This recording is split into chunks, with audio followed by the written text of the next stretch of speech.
Okay, I'm gonna go live.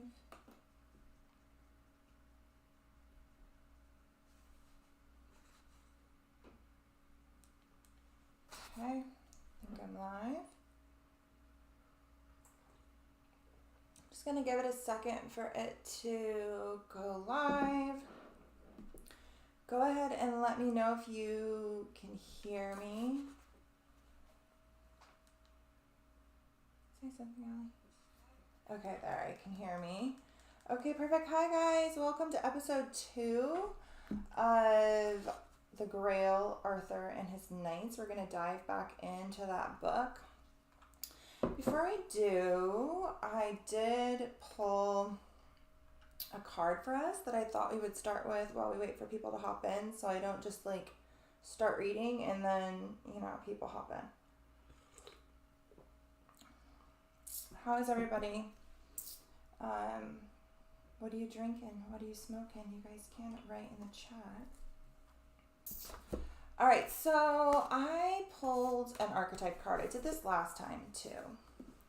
I pulled an archetype card with the goal of like focusing our lens on a specific archetypal energy as we dive into this read. And the card that came out was Thanatos. Okay, it's really hard to focus, so give me a second here. Oh, it's upside down. Okay, I did get to focus though. Okay, so you can see it's like a cobweb, and then inside the middle, there's like this divine, feminine, very like Mary looking archetypal figure. It took me a while to kind of figure out what I was seeing here. Down here is a foot. There is a hand over here, two hands clasping together, and then what looks like a hole in the middle. And so we're going to go ahead and read this from the book, and then I pulled up a couple of web pages as well on this concept that we'll touch on. We'll touch on too. All right, Thanatos, it means death in Latin and in Greek mythology and in Freudian psychology. Those are the things we're going to cover as we go over there. Death. It is tempting to oversimplify death and sum it up as transformation. But the true archetypal resonance of Thanatos cannot be easily assimilated or contained. Just like it was hard for me to figure out what was going on in the middle of this card. Death is ongoing and omnipresent, an eternal response to the gift of birth. Witnessing the ending of another being, creature, phase, or stage has deep consequences for the psyche. We are forever changed by Thanatos as it sweeps us under its wing, making us relinquish control in every form. It leaves a mark of ash upon our heart, signifying we have been touched. We have touched the cusp of the underworld and will return to the land of the living eventually, with more compassion and wisdom to share. This capacity is needed in our world. One who has faced the annihilation of Thanatos can face anything. When this card appears, it signifies an initiation into the underworld. We're going to be starting on the chapter on the goddess, and so it's very apropos. Also coming off of the Scorpio blood moon, this card is very apropos. So it says here that facing Thanatos, or death, leads us to aletheia, or truth. And that's interesting because this deck, this archetypal deck, it's like in a specific order. Thanatos is one of the last cards.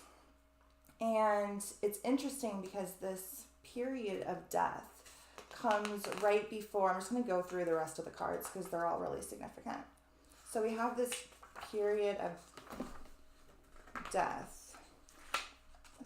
This is a really thick page. Okay, I guess it's just one. Okay, so we have this period of death, which then leads us into a period of apocalypse, which is that removing of the veil of deception, right? That happens after this death of where we were so that we can go to where we're going. From there, we move into a period of gnosis, that innermost knowing, mystic truths. What's on the other side of the piercing of the veil. Hi, Leslie. And then from there, we head into what they call Kairos, Kairos, which is another word for like synchronicity or like mythic time, where you're in this like liminal space of consciousness. You've started to break free from the mundane, integrate the esoteric, and now you're in some new sort of very synchronistic space or reality, you know, where many of us live. It's so strange here. And then from there, it's what they were talking about. Death brings us to truth. And so the next card after that is truth. It's Alethea, which I'm sure I'm pronouncing wrong. And then the last card in the deck is the Anima Mundi, which is the soul of the world, the all that is, that Sophia consciousness, the pre-consciousness, the whole consciousness, that would when we unite it all together. So I find that really interesting. So I do want to kind of share my screen for a second and cover a couple of things before we get into the book. So, hi Leslie.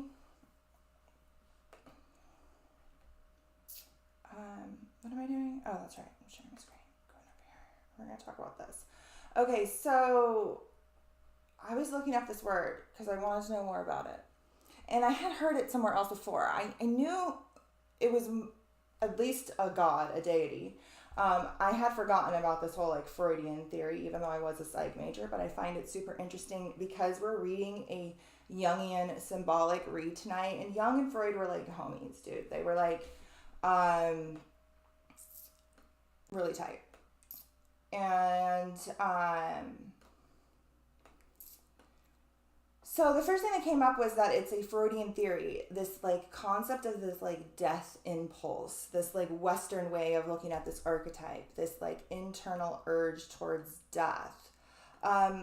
It's a Greek personification of death, and in psychoanalysis, so like Freudian psychoanalysis, it's the death instinct, which is especially expressed through a violent aggression.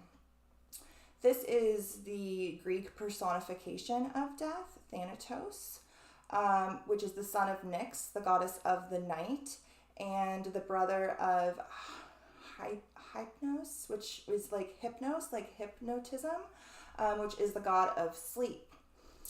He appears to humans to carry them off to the underworld when the time allotted to them by the fates has expired. So, you know, he's kind of like the Grim Reaper. You can see him with the little sickle. And then this Freudian theory. So Freud believed that people typically channeled this death drive outward, which manifests as aggression towards others. But people can also channel it inward, which results in like self-harm or suicide. And this is a very similar thing over here. We're not going to dive super deep into it, but I thought that was interesting considering we're reading like through a Jungian lens. Okay, so do you guys remember last time when I couldn't say this damn word to save my life, and then I tried to look it up in the freaking pronunciation, and it kept changing it to English, and like I was just having like a total brain fart. I was like, what is happening here? It took me a really long time to actually find a place that would pronounce this, and I came to this website, and I guess these pronunciations actually have a really bad rating, so maybe this isn't actually how you say it. Coniunctio, which means, you guys, it literally means conjunction. So like I was struggling so hard to say this Latin word of an English word that I literally say almost every single day of my life. So remember I was talking about how it is that stage in alchemy where the two things are united as one.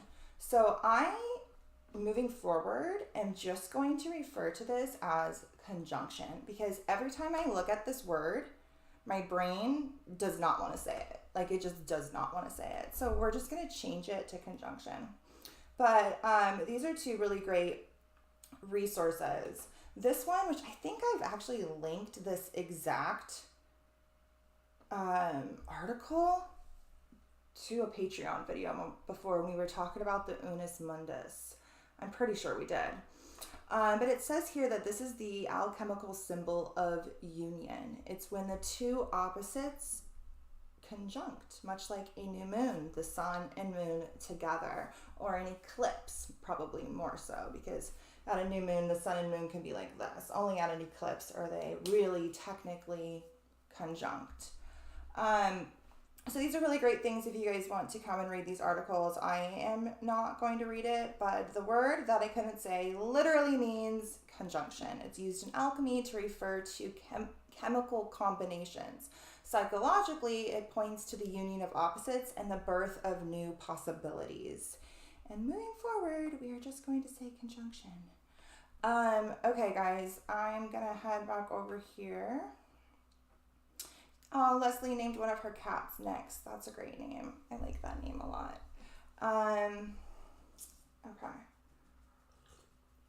Before we start reading, I do want to touch on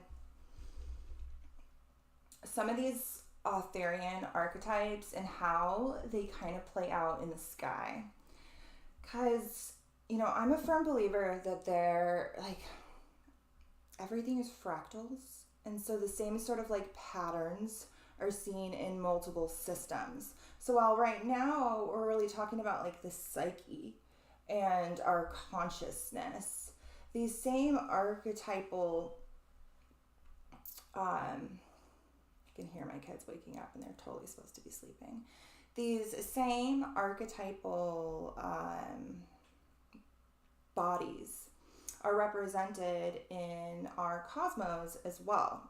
And this is something I've touched on in like a whole bunch of videos, many of which I actually linked below this. Some of them are Patreon only videos. So if you're watching this with me late at night and letting me sit here and read books to you while I get stoned and drink tea in my pajamas, you have access to those videos. They're down below. But these are like really long videos where I dove into like a plethora of different subjects, and I haven't really like condensed my like theories on the subject until the other day when I was triggered by a friend's post to kind of write a little synopsis.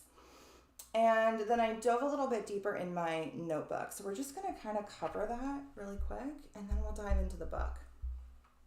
Okay, I'm just going to read the little post thing that I wrote, and then we'll cover the notes. So this is my friend Katie. She's actually an astrologer too. I have no idea how to pronounce her handle. I'll tag her down below. I can spell this for you guys if you want. It's SUIGENERISREGENERATE. And she wrote, I'm just realizing that the Knights of the Round Table are probably another allegory for the houses in a natal chart. And I replied with, yes, they are. And I did a whole video on this when I touched on Ophiuchus, which is linked below. I think I also did it with my Draco video, which is also linked below, and the Axis Mundi video, which is linked below. So I wrote, they are. And I believe that the Holy Grail, which is another one of these Arthurian archetypes, through one of its many esoteric lenses, is created when all the signs are united together. This is why it often manifests in the middle of the round table in the legends. So in a lot of Arthurian legends, we'll probably get into this tonight because we're about to go into the chapter on the chalice. In a lot of the legends, when the one and only time that the Grail manifests, it manifests in the middle of the round table, which would be the point where all of these 12 sections intersect.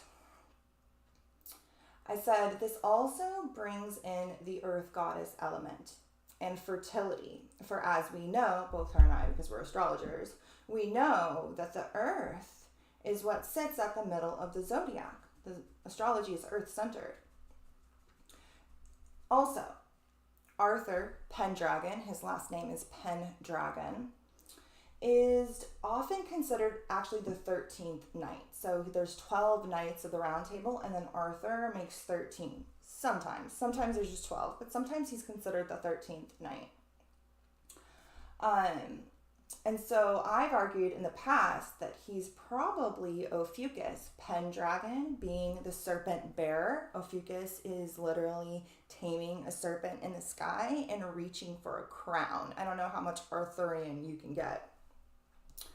I've argued that he's probably Ophiuchus, the 13th, who unites them all together. He sits aligned with the galactic center and the pole star, which are solstice points. These are our periods of extreme polarities that are seeking balance and expression all at once.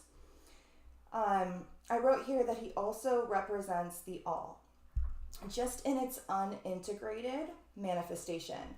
The nights, the lessons of the legend, these help him to see the whole and ideally integrate it within himself. But as we know, his quest is yet to be fulfilled. But as the prophecy goes, a future king will one day rise and fulfill this destiny. And then I wrote here that he's also known for uniting the tribes of Britain after the fall of Rome. And then I think that that is another allegory for this concept of alchemy, of the psyche, of the soul, of the zodiac, of these archetypal expressions, and the union that occurs.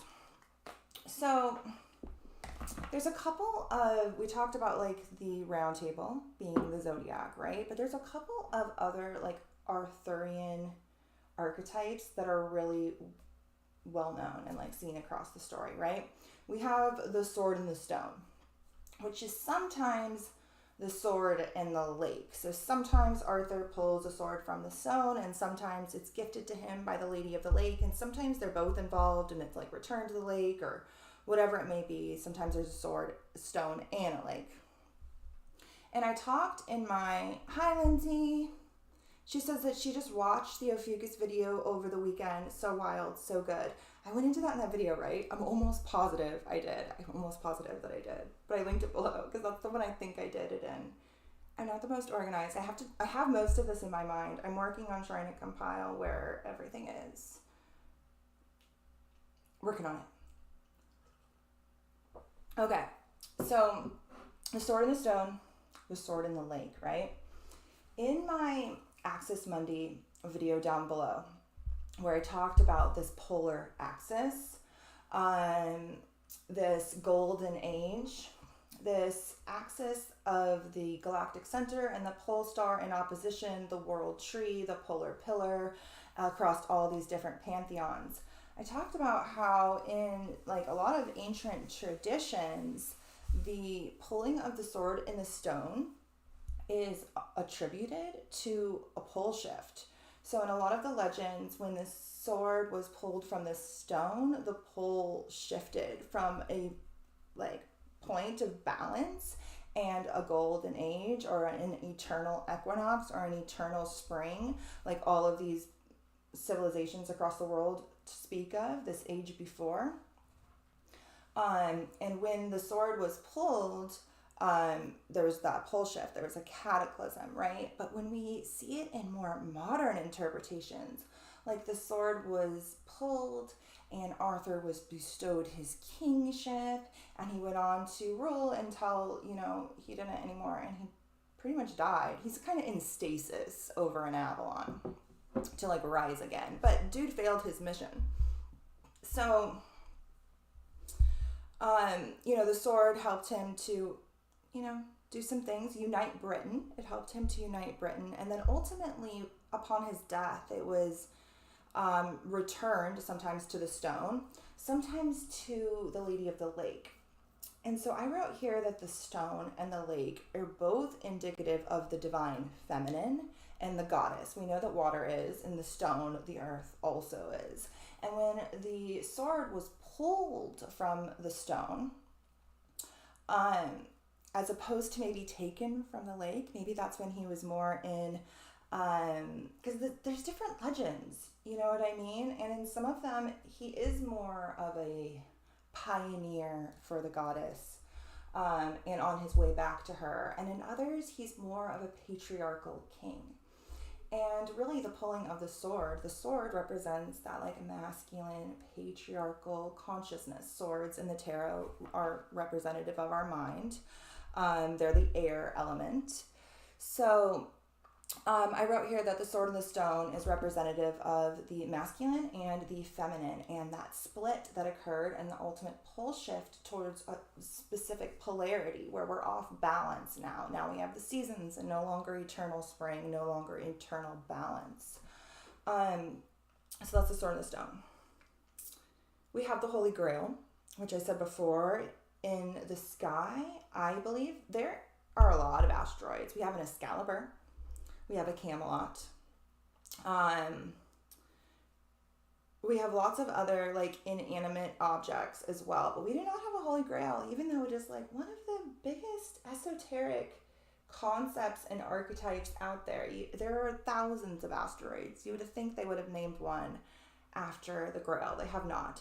And so my theory is that the pole star, that center point that all else rotates around, and really that axis mundi axis that the pole star and the galactic center align with, the periods of extreme polarity that are seeking balance, both sides of the coin and the union that they make, is indicative of the Holy Grail, like we were talking about before.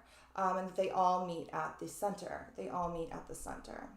And then I talked about how the 12 knights of the round table are the 12 signs or houses of the zodiac, Arthur being the 13th. So he represents the whole, but in its like unintegrated form. And so he is trying to piece all of these together, that along with this like primordial forgotten goddess element as well, right? Which the Grail also represents.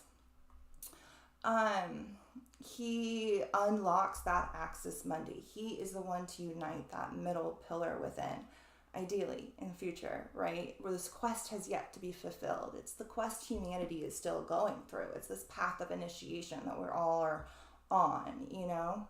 And it speaks very heavily to the Western mind, that intense, logical, analytical Western mind working its way back towards intuition, towards the goddess element. Okay, I think that's all I wanted to say.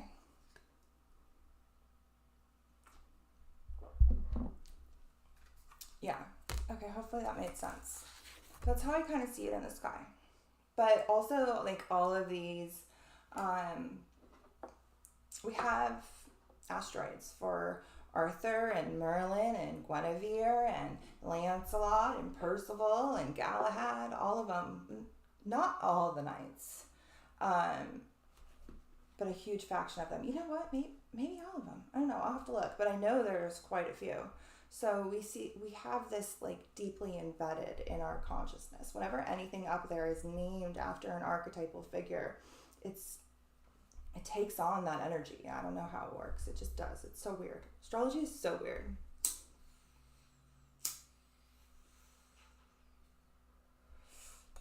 I did that Ophiuchus video, Lindsay, like a really long time ago. I should watch it again and see how much of it I actually still agree with.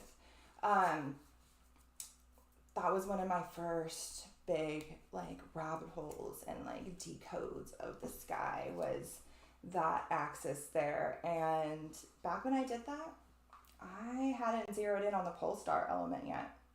I hadn't even found that yet. It's like the Ophiuchus video and the Anima Mundi video, they're like two sides of the same coin. They were that same rabbit hole, but like seeing it a little bit deeper and unlocking just a little bit more. Ooh, that sounds amazing. Leslie says that she just rolled a sativa. Are you gonna sleep tonight? Oh my gosh, I cannot smoke sativa. It makes me like wired. Like I'm already like can't sit still. You know what I mean? I have to smoke indica. But the lavender help. She said that she just rolled a sativa and lavender joint. And she says this concept is really cool. Okay, hold on. I'm going to hit this one more time. All right, so we're picking up on chapter 7, which is called The Goddess and the Sacred Chalice, which I think is super significant, seeing as that we are at the end of Taurus season. So the culmination of that like earth goddess energy. And we just had a Scorpio blood moon in the sign of the mysteries, which ultimately all end up back with her anyway. Lindsay says, I've been on a serpent rabbit hole. It was perfect. I could tell it was from a while ago. I loved it. She's a Gemini. So is my boyfriend. Where are your degrees at? The pole star is at 28 degrees of Gemini. So if you have any planets near 28 degrees of Gemini or Sagittarius, they are in alignment with the pole star. The galactic center is at 27 degrees of Sagittarius, exactly opposite that. So if you have any planets on either side, Sagittarius or Gemini, they're in line with this axis mundi that I talk about all the time. That pillar that unites everything, that so many different mythologies we're talking about, that ultimately is what helps unite all these fractals of consciousness, all these different archetypal expressions, whether they are the planets or the stars or the signs or the houses or different expressions of our psyche. It's all the same thing. Gemini. Oh, so you bounce around too. The serpent rabbit hole is a good one. And yeah, that video was a long time ago. I think that was back when I was still sitting on the floor of my bedroom in front of my closet before I had any of this grown-up stuff going on. All right. The Goddess and the Sacred Chalice. This is a quote from Eros and Psyche. It says, from afar, the infant, strenuous, unaware of his intention, breaks the fated path. He to her is ignored. She to him is nobody. The great goddess is expressed in her 3 different faces. Guinevere, one of her faces, symbolizes youth, inspiration, and fertility.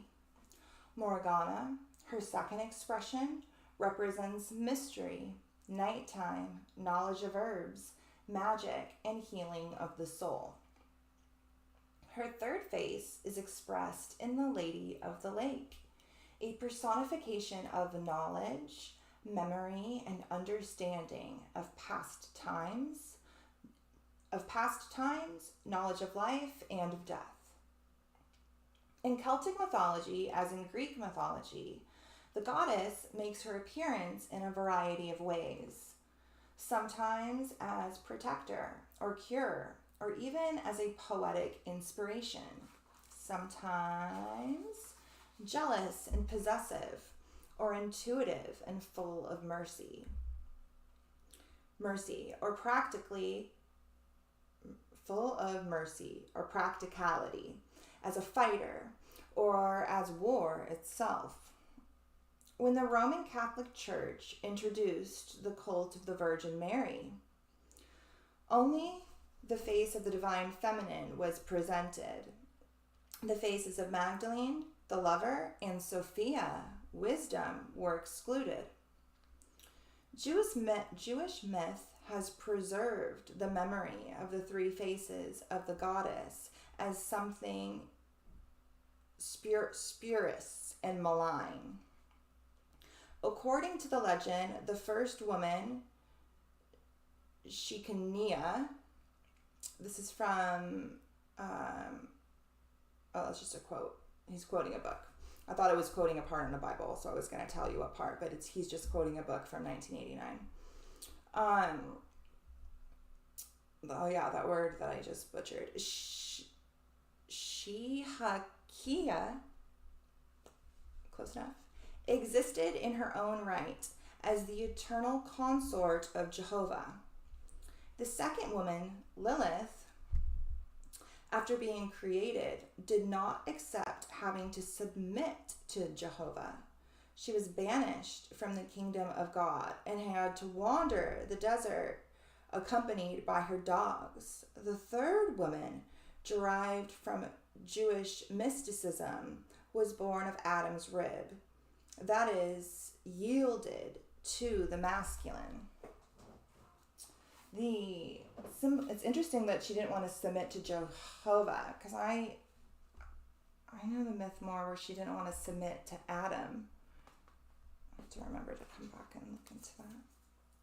I'll put a little tab there. Sorry. Okay, where was I? She didn't want to yield to the masculine. The symbolism of Shekania.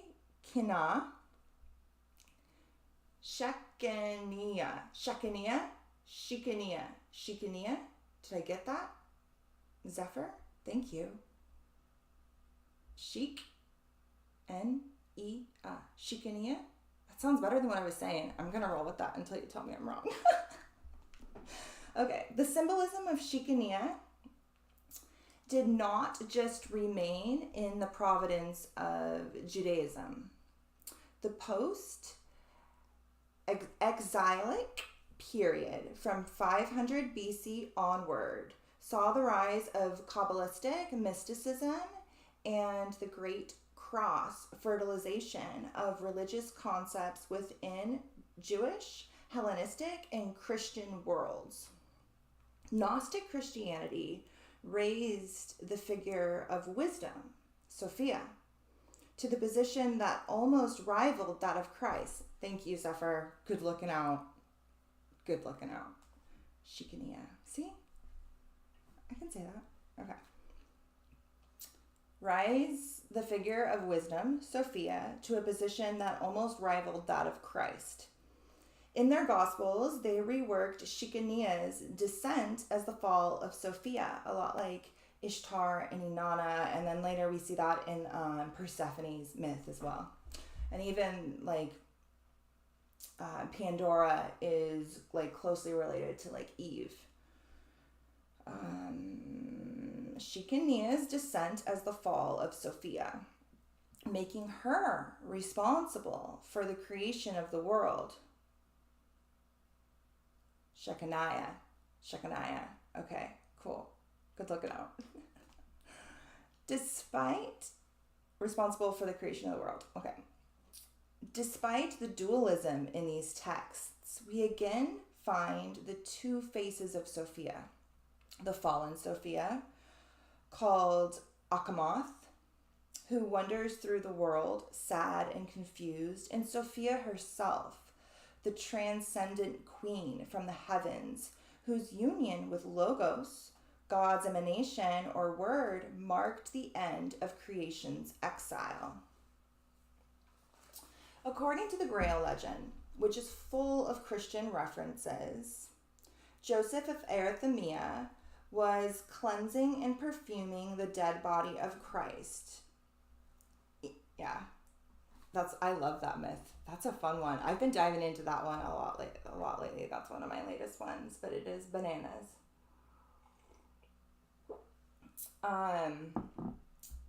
Where was I at? Joseph of Arithmea was cleansing the body of Christ. After taking it down from the cross, when he noticed blood and sweat coming from his wound. According to the tale, he collected the blood in a cup that had been used during the Last Supper.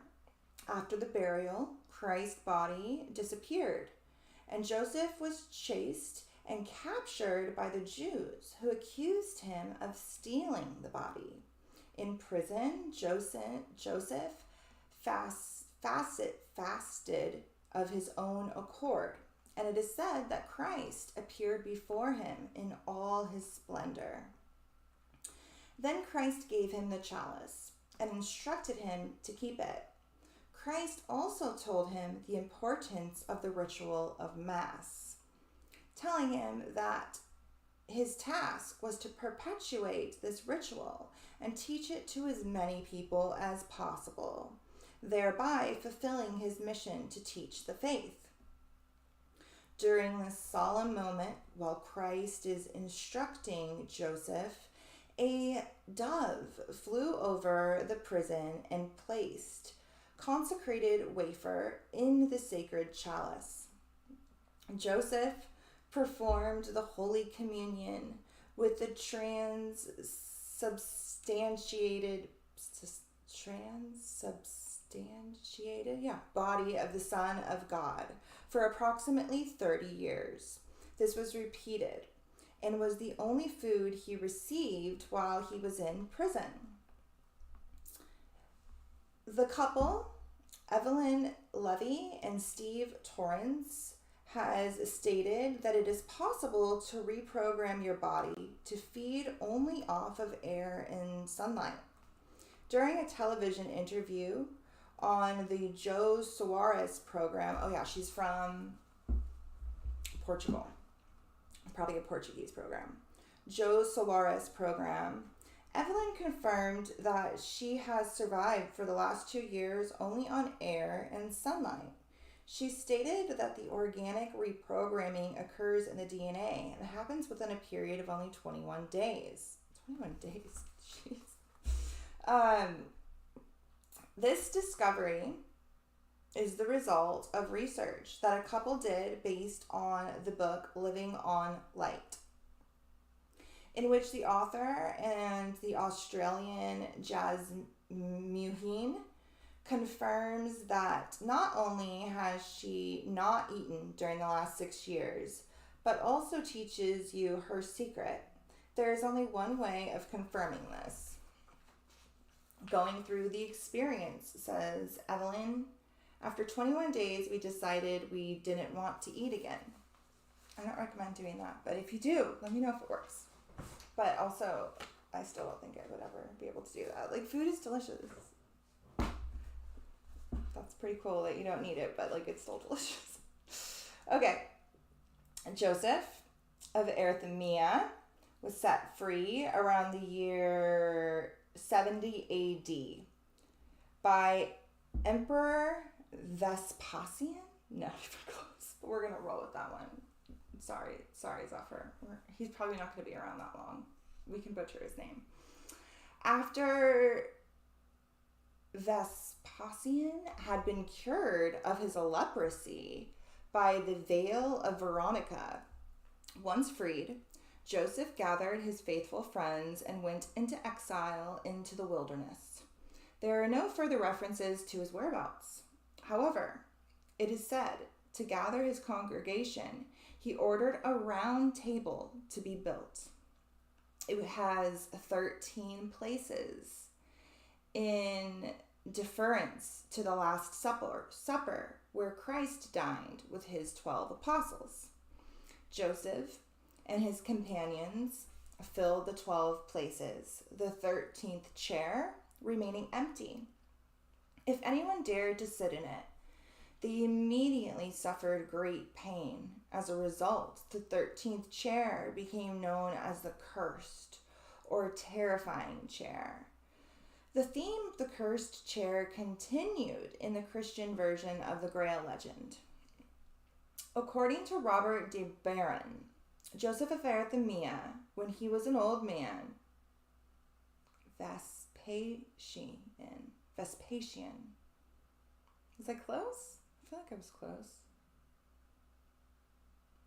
close. On that one. Okay.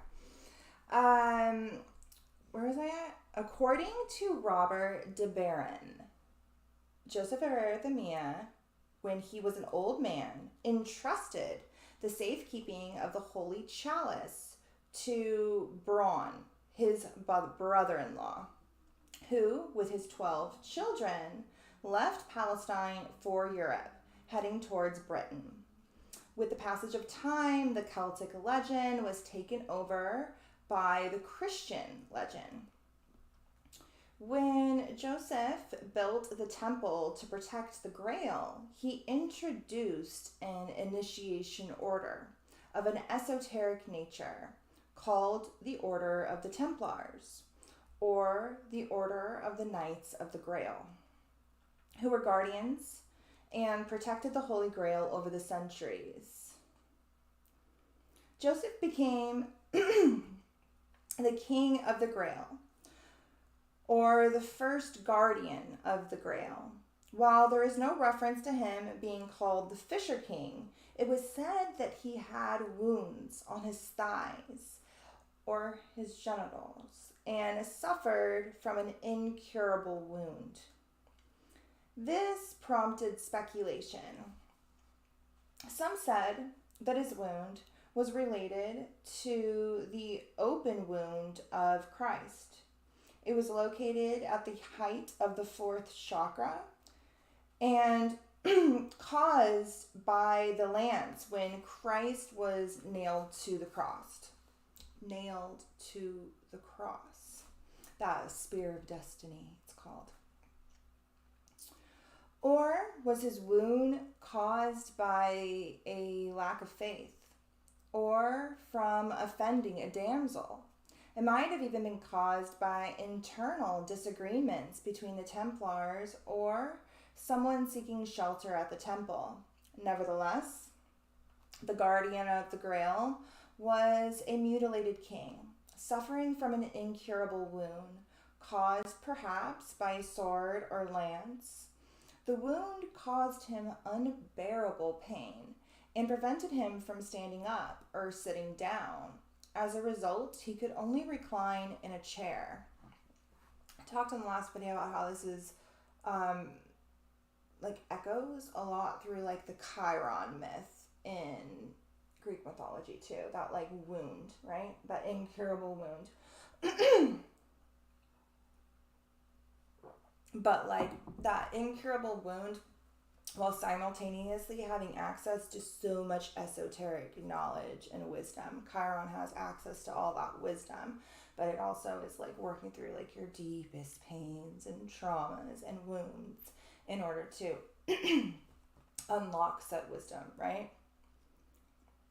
All right, dude can only recline in a chair. Okay.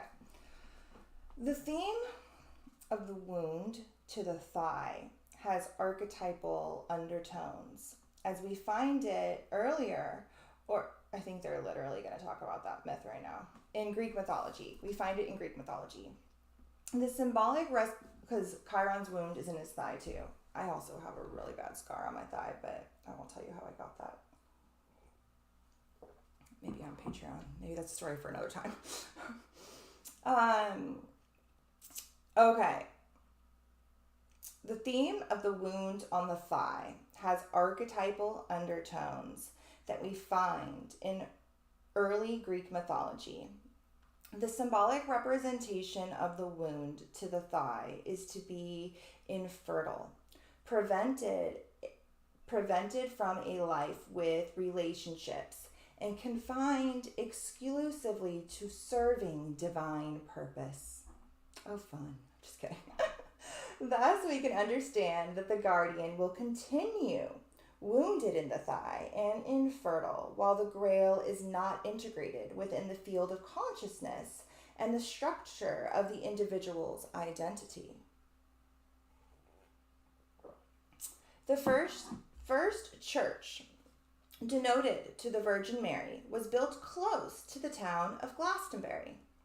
It was found by Joseph of Arithmea in the hills nearby, in a region called Mount Salvat, or Salvation Mountain. The temple was built to guard the chalice, which contained the sweat and blood of Christ. In the Celtic legend, Mount Thor, also known as Mount Salvat, is a place devoted to the great goddess and mother.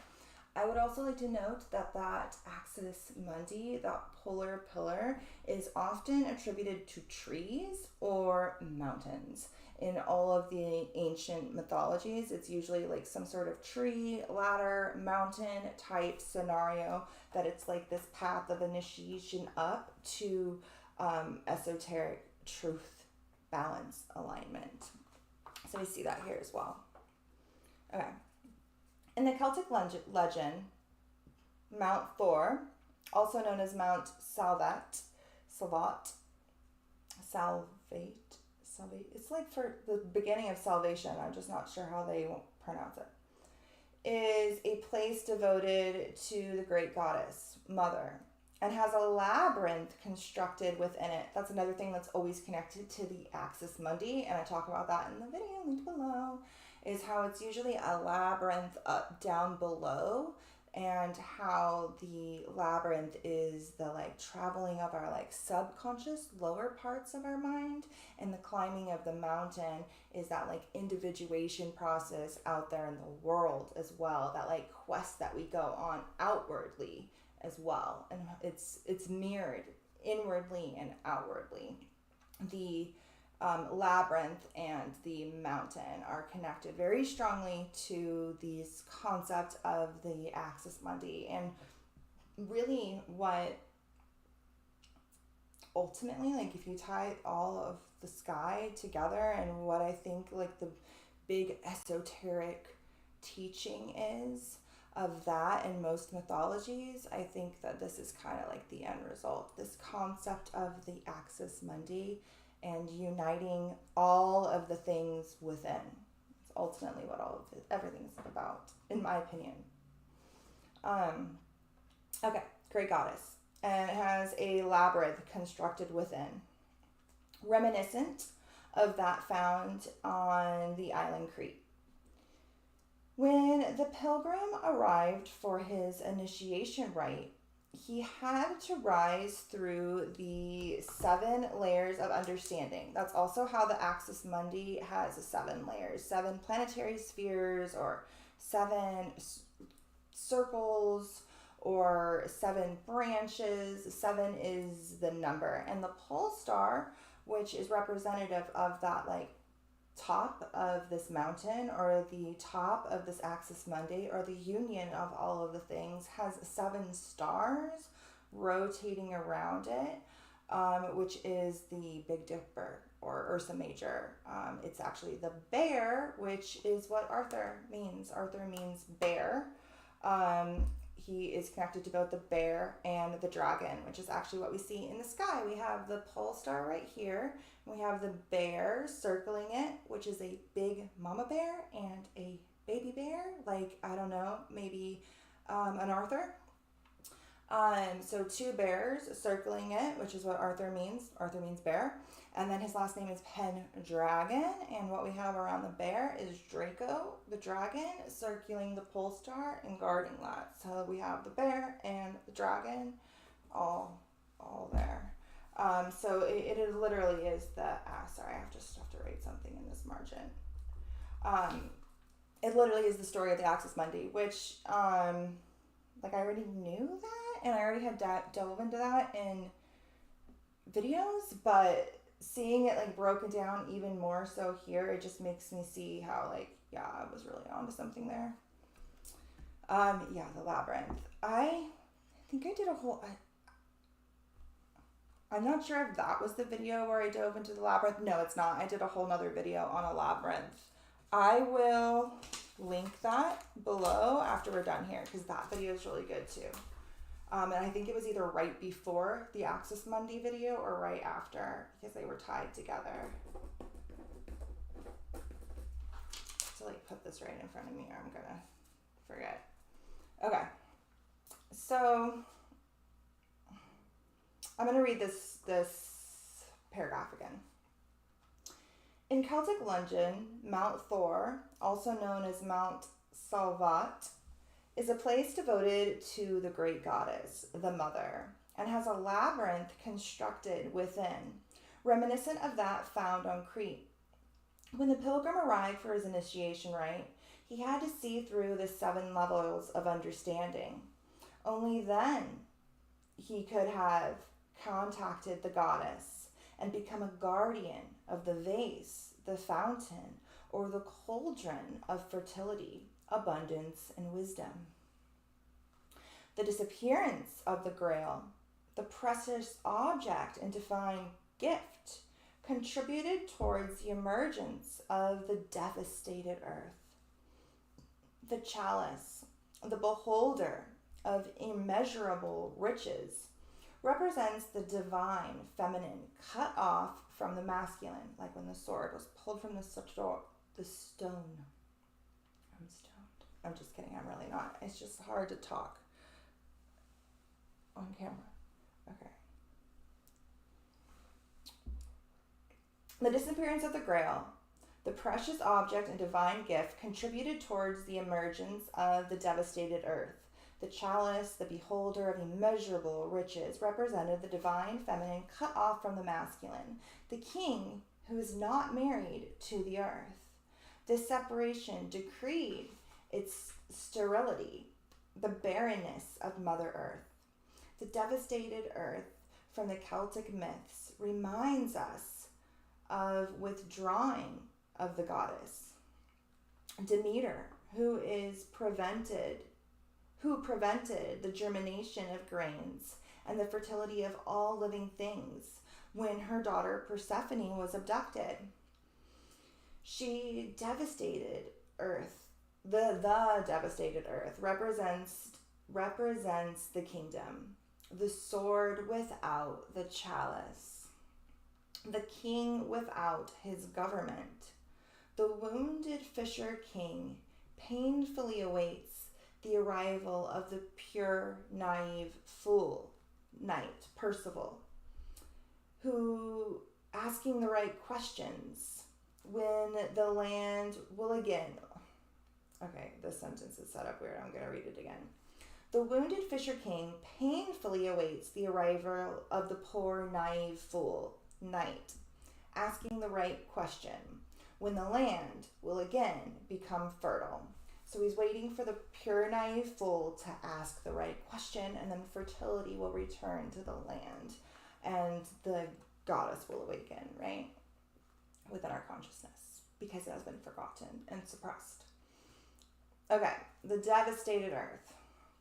An expression of the extreme dissociation of the patriarchal dynamic is also an expression of the king without his queen, of marriages made only to join wealth. It also represents an expression of the way of being and wearing certain masks, adjusting defensive personas, wearing 3 masks. One does only what is expected by the collective. It is fundamental that we do what makes us feel whole, thus contributed towards each of us becoming what we are meant to be. In the film Excalibur, which is a good one, I really like that one. That's a really good one. I think it's on Amazon. Maybe it's on Netflix. It's a good one if you guys haven't watched that one. I think it's from the 90s. I think it was like a TV movie. In the film Excalibur by John Boren, we find an explicit illustration of the dissociation described above. Arthur, separated from Guinevere, the king separated from the earth, the knights without their king, Arthur without his friend Lancelot. There can be no fertility when the feminine is dissociated from the masculine. To fertilize and create new life, work must be taken in hand. The furrow must be plowed, the seed planted. From this, the child of the new era will be born. Over time, the chalice has been lost. The Grail temple has disappeared from man's sight, but it has remained suspended in unknown time and space. The stars, it's up there in the stars, awaiting the knights with the pure soul to rediscover it. You guys are the knights. We're the knights. Okay. Returning to the question of the round table. The first was constructed at the request of Joseph of Arithmea during his first years of exile. The second was constructed together with the Grail Temple, also at the request of Joseph. And the third was made upon Merlin's orders for the purpose of congregating Arthur's knights at Camelot. There is an empty chair at the round table in Arthur's castle. known as the crazy or cursed chair, where nobody can sit until the most pure of all knights appears to redeem this curse. Lancelot tried to sit in it, but was unable to do so. Percival, Boris, and Gawain, Arthur's nephew, all tried, but were expelled. The only knight who was able to sit in the crazed, cursed, bewitched chair, according to the legend, was Galahad, the son of Lancelot. All of the other knights were unable to during their lives. They had accumulated the marks of sins or blemishes that prevented them sitting in this chair. Since Galahad was the purest of all knights, he was able to, and consequently found the Grail. In other versions, as described earlier, the sacred chalice was found by the pure naive fool Percival, but in some, Percival couldn't ask the right question. Usually the way I read the legends, the way I see it is like Galahad is usually the one who finds and more often than not, it's Galahad who finds the Grail, and then like he's like in awe, and then he like immediately dies in like peace and serenity. And Percival finds it, and he's there, but like presented, and he sees it, but then presented with like having to ask the right question, he's unable to do so, and so it disappears before his eyes. But yeah, they're the two who find the Grail more often than not. But the stories are like in Greek mythology, they're told so many different ways. Okay. When the legend is described from a Christian viewpoint, it does not include the heroic theme of Arthur and his knights. However, in the Celtic traditions, we find stories about cups or cauldrons, swords, and tables for congregating men. Themes which in part have been retained by Wolfram von Excalibur and preserved in the memory of the Irish people. The region of ancient Britannia was invaded several times by the Angles and Saxon people coming from the north and northeast of Europe. It also suffered invasions by the Picts from what is today Finland, who occupied Scottish land. The Celtic people remained inhabitants of ancient Britannia, but were continually forced to retreat from their lands. Their last fortifications were located on the land now known as Ireland. According to the legend, when these invasions occurred, the people who worshipped the Celtic goddess were exiled to small regions, and their cult was restricted to places such as caves and grottos. Their religion and rites were confined literally to the underworld. This phenomenon reminds us of what happened in Greek mythology when its goddesses were related. I don't know. I'm going to say repressed because I think that's what this word means, but I don't know. I can't say this. In Greek mythology, when the goddesses were shunned, I guess, to the underworld, where they became chaotic, they were segregated from the general population through the impositions of the invading people and by Uranus, celestial religiousness, and the luminous of the masculine gods of the invaders' faith. With the invasion came the supremacy and prevalence of the kingdom of the patriarchal gods, with the predominance of logos, rules, and norms, the sword, and discrimination.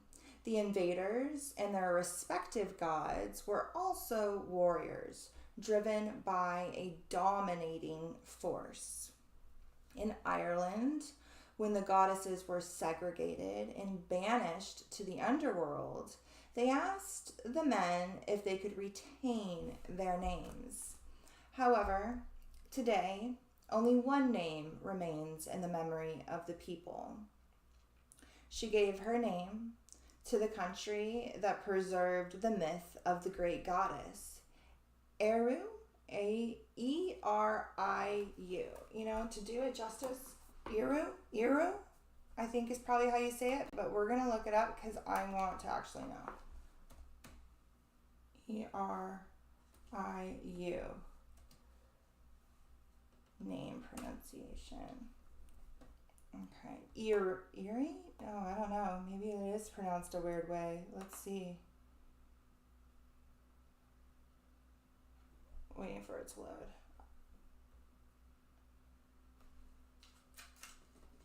We are looking at how to pronounce the name Really, dude? of the country of Ireland in Irish.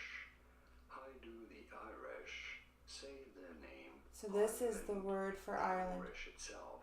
How do you go about Come on, bro. In English, it is normally pronounced as air. Air. However, in Irish, in Ireland, it is said as Ira. Okay, I like that, but that was really long-winded. Okay. Ira. Relegated. Yeah, I think that was what it was. Okay. Ira.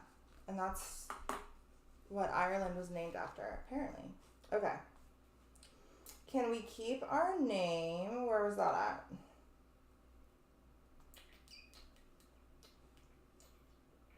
However, today, only one name remains in the memory of the people. She gave her name to the country that preserved the myth of the great goddess. Era was the name of the goddess, and the name of the land was Ire, or Ireland.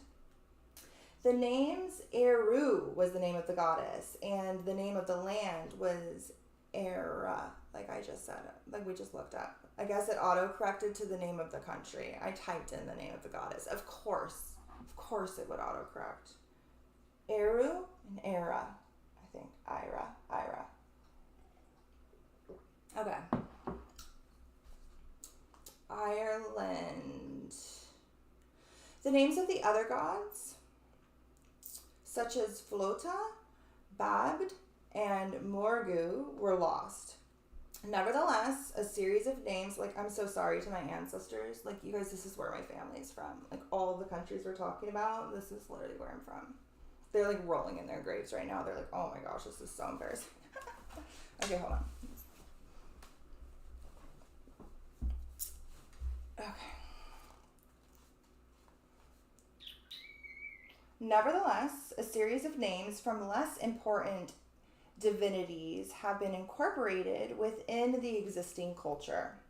The Catholic Church's Saint Bridge derives her name from one of the attributes of the great goddess, her virginal aspect, when she is called Bridge or Bride. Saint Bridget is the patron saint of blacksmiths, as a bride or bridge was someone who understood the art of fire. St. Bridget's Saint's Day is the 1st of February and was traditionally celebrated with processions illuminated by candles. As a result, she is known as the Virgin Candlemas or Our Lady of Candlemas. For the Christianized Celts, St. Bridge was known as the godmother of Christ. The Celtic goddesses are also represented in their Tyrone aspect, with their different faces belonging to the same entity, three-faced.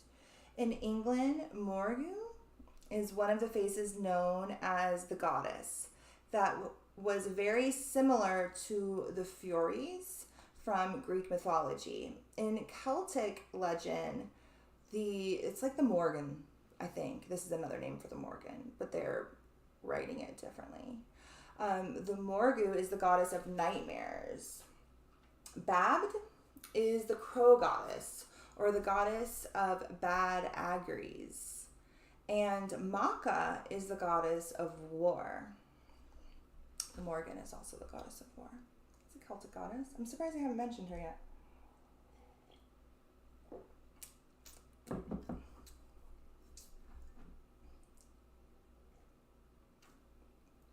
Okay. Arthur, towards the end of his life, after being injured in the numerous battles against his own son Mordred, was taken to Avalon by 3 fairy queens, 3 mother goddesses, or 3 priestesses. One of the fairy queens, known as the Queen of Apple Isles, or Lady of the Mist Lands, or Goddess of Avalon, or Land of Anwan. The 3 fairies, dude, suffer, like, legitimately. They're like, I'm sure your ancestors sent me to help you with the pronunciation, lol, like, for real. Like, for real. I wish things were just phonetically, like, when you write it like that, I'm just like, oh, that's how you say it. Everything, that's how, like, I could never spell in school. And my teachers would always be like, oh my God, like, she cannot spell. And my mom was like, yeah, but to be fair, like, she gets how the language works because she spells everything phonetically. Like, you can't argue that that word should be spelled the way that kid wrote it over how it actually is, because that's more closer to how it sounds. And the teachers could never argue with her. They're just like, okay, lady, yeah, we'll pass her. And then all of a sudden in middle school, they were like, oh shit, she's smart. I was like, oh shit, I'm smart. But early childhood education was, like, so hard for me. Like, basic math, like, I hated to read. I really, really, really hated to read until I found Harry Potter. And to this day, I cannot spell to save my life. I cannot spell. Oh my gosh, if it were not for, like, spell check, I don't even think, yeah, I depend very heavily on spell check. All right, where are we at? This lady, she's named a bunch of things, right? The land of Avalon, the goddess of Avalon, or the land of Anwan.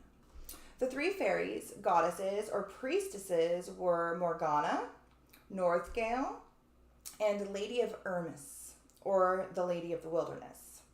Whoever they were, these goddesses, in their charitable aspects, were known as fairy queens, and in their foreboding or nightmarish aspects as witches, of course. There will always be 3 faces of divinity, presented to represent the great goddess. Queen Mab, yeah, Queen Mab is in the Excalibur one, right? That's who they have in the Excalibur, is Queen Mab, I think. I don't know. I've seen so many Arthurian movies. I honestly can't keep them all. I can't differentiate them too well. But I think Queen Mab is in the Excalibur, or maybe she's really shown a lot in that one Merlin TV special. There's like a TV special. I think it's literally called Merlin. I think it's like 3 parts. Not the long Merlin one from like the 2000s from BBC, which is also really good. I like that one. It's good for kids. But the other one, there's another one called like Merlin something, and I think that one has the Queen Mab character. But sometimes it's Morgana.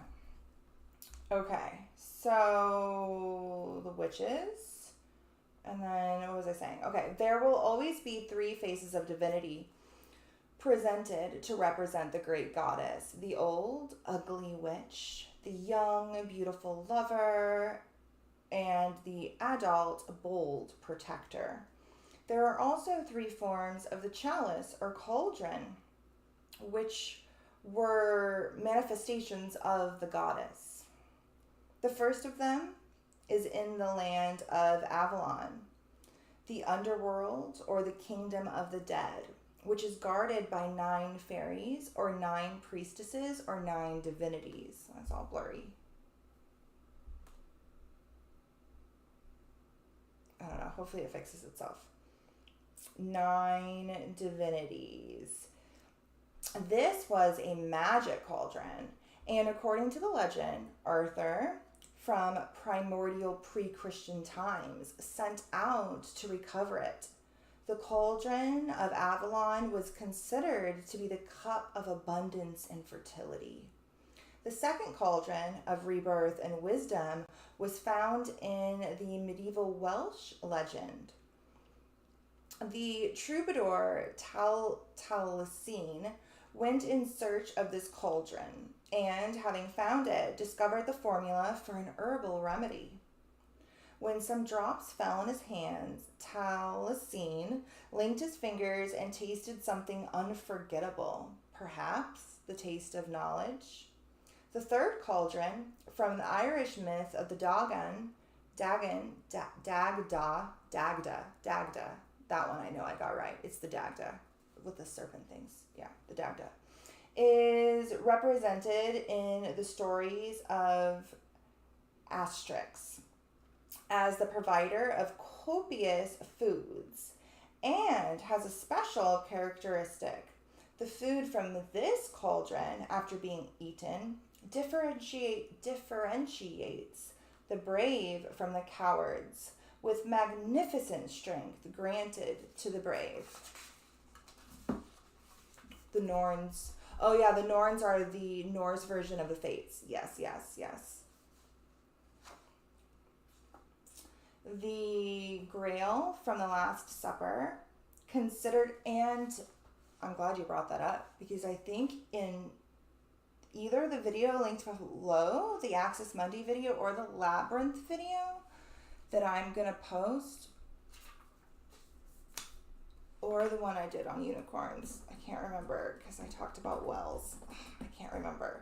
But in one of those 3 videos, I dove in on the Norns and the Fates and this like pool of water that sits, because in that mythology, in that Norse mythology, that they sit at this like pool of water at the base of the tree of like knowledge, or the tree of earth, that is this Axis Mundi, and that helps feed it like its fertility. The Fates help give us all of our ability to even be here, right? It's in one of those videos I touched on that. I don't know which one though. The Grail from the Last Supper, considered to be the first chalice, is told in the tale of Percival by Robert de Baron. The chalice, holding the blood and sweat of Christ, or the chalice received from the hands of Christ, was brought by Joseph of Arithmea when he came from Palestine. According to Wolfram von Excalibur, the second Grail originated from a stone of light, perhaps a stone brought from heaven by the angels of the Lord, who did not participate in the quarrels between God and Lucifer. So that's another thing about the Grail legend that speaks very much to that Axis Mundi and that middle pillar, is that in a lot of the legends, it's said to have been brought down by the neutral angels that were like neutral in this like war of duality. And so they like literally came down the middle path, down that like middle path between extremes, right? The third Grail, told by Christian de Torres, is considered to be the vase of sacred nourishment. Its origin is not specified. It is also interesting to note the similarity between the 3 vessels used in the alchemical process, which alchemists use in their search for the philosopher's stone. The first is called crystal, the purifier of any impurities found in substances, without which transformation is not possible. It operates like a vessel of rebirth. The second is the retort, where the substances remain for days, months, if not years, in the hopes that transformations will occur, either through chemical reactions or sedimentation. This is known as the vessel of transformation. The third is the still, or ambelic, where the substances removed from the retort are distilled through the process of heating, chilled, and then consumed. This is the vessel of nourishment. The Grail, the chalice from the Last Supper, holding the blood and sweat of Christ, the vessel of wisdom derived from the heavens, or the chalice of nourishment, symbolized and continues to symbolize until today. The light of understanding, the source of wisdom, the source of inspiration, and the container of inextinguishable nourishment. Its messages and symbols are representative and evident of the faces of the goddess, merged into common myths. Thus, the search for the precious chalice should bring the regeneration of the feminine into the world consciousness from which it has been cut off for centuries. Since their cult was not integrated within the human consciousness, the goddess banished to the underworld, to the shadows of the underworld, rebelled and produced the devastated earth, representing the great goddess, which will not produce abundance or nutrition, or will it be an inspiration or encouraged rebirth. It will not nurture in its nests or encourage congregination. I don't know what that means. We're going to move on. Patriarchal consciousness from the Middle Ages, with its defensive dynamic, and also from the current times, reflects the absence of the rejected goddess. I'm going to get, because there's a bunch of books that I want to read in the future in this setting that have a lot of pictures. And so I want to get one of those little things that like comes over where you guys can see the book, and I can like share my screen where it's like the book and me in the corner. Girl, yes. Leslie says, good night, everyone. Been so tired since the eclipse. Anyone else? Yes, it's that. And it's also Mars conjunct Neptune is making everybody exhausted.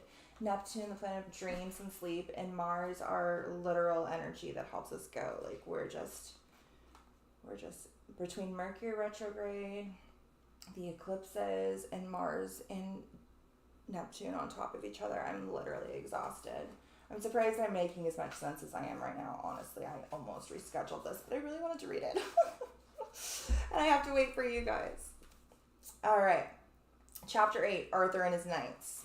I don't think we'll finish it tonight unless I get way less chatty and way more ready. But we'll maybe split it between tonight, because these are kind of standalone chapters. They're okay. It's not like we're in the middle of a story or anything. And we might split it to next month too. There's chapter 8, chapter 9. Okay, I'm going to take a hit and then we'll go on to Arthur and his Knights. Thanks for coming, Leslie. Sweet dreams. Hi, Alice. 369. You a Tesla fan?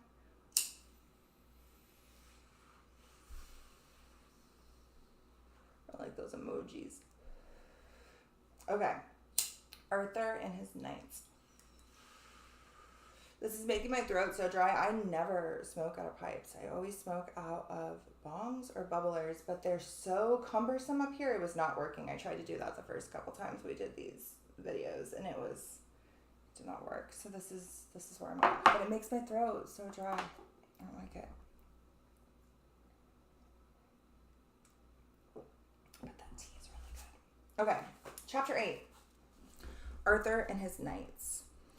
I have a bunch of notes in this chapter too. Like some of these I have like a whole bunch of notes in the margins.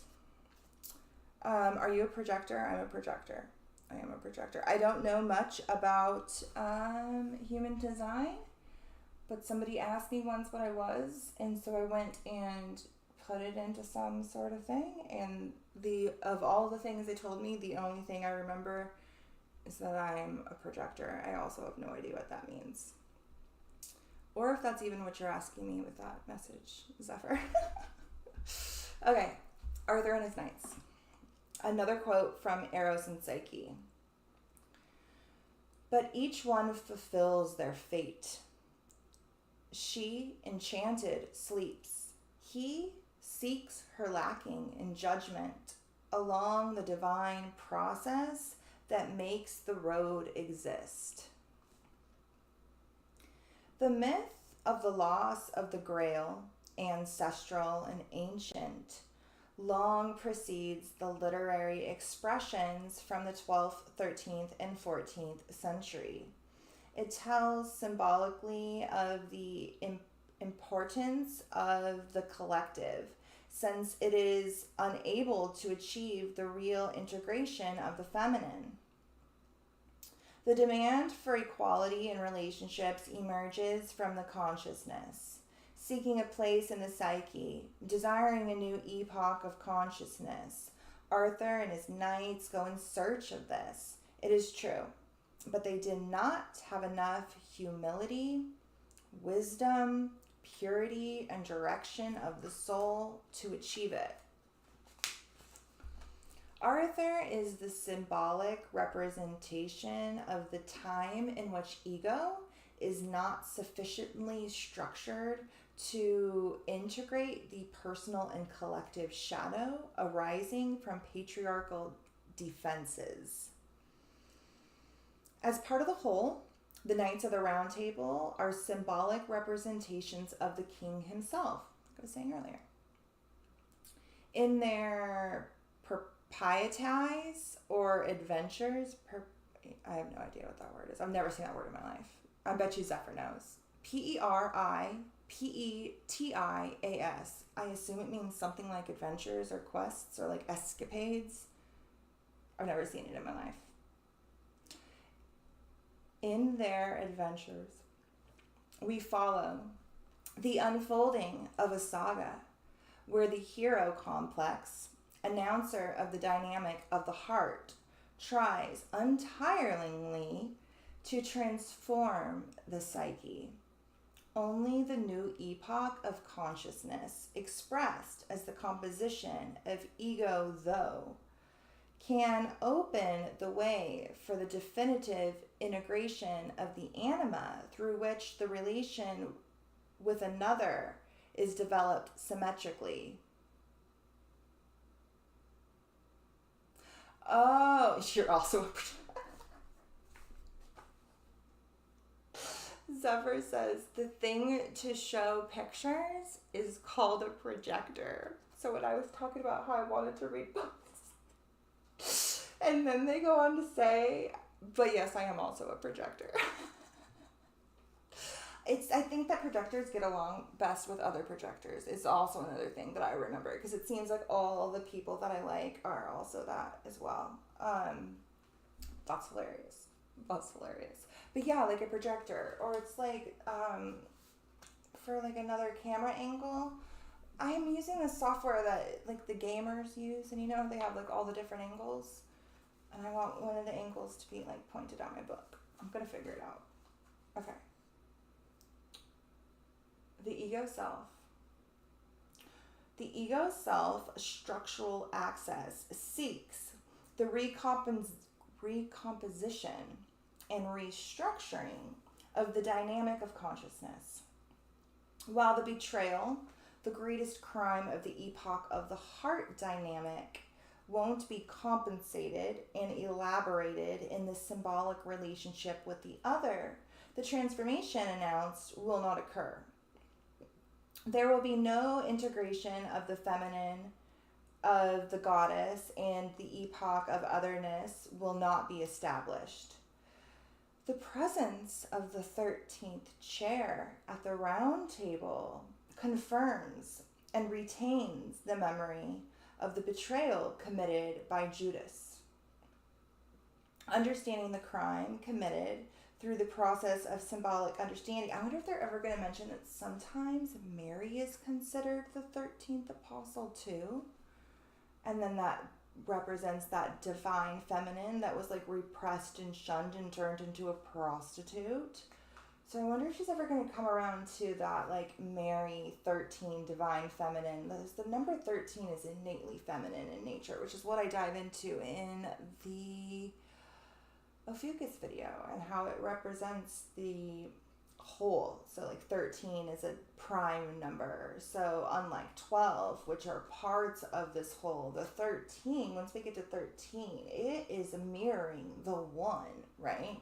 It is a prime number. It can only be divided by itself and 1, unlike 12, which can be divided by like 3 and 4 and 6 and like a whole bunch of shit, you know? So I wonder if she's ever going to get to that aspect of the 13. I've read this book before. I can't remember if she goes there. Where are we at?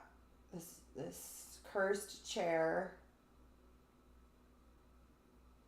Oh, look at Judas.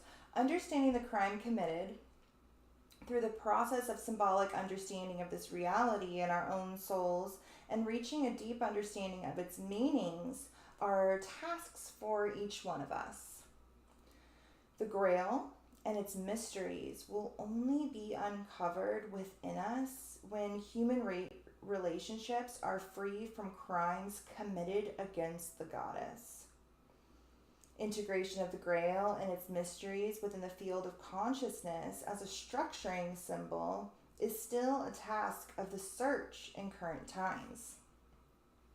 Over the centuries, the Orthodox Eastern Christian Church has become increasingly patriarchal, with the exclusion of the feminine, while the Roman Catholic Church, ruled in the West, softened its approach, introducing and teaching the cult of the Virgin Mary and the Rosary.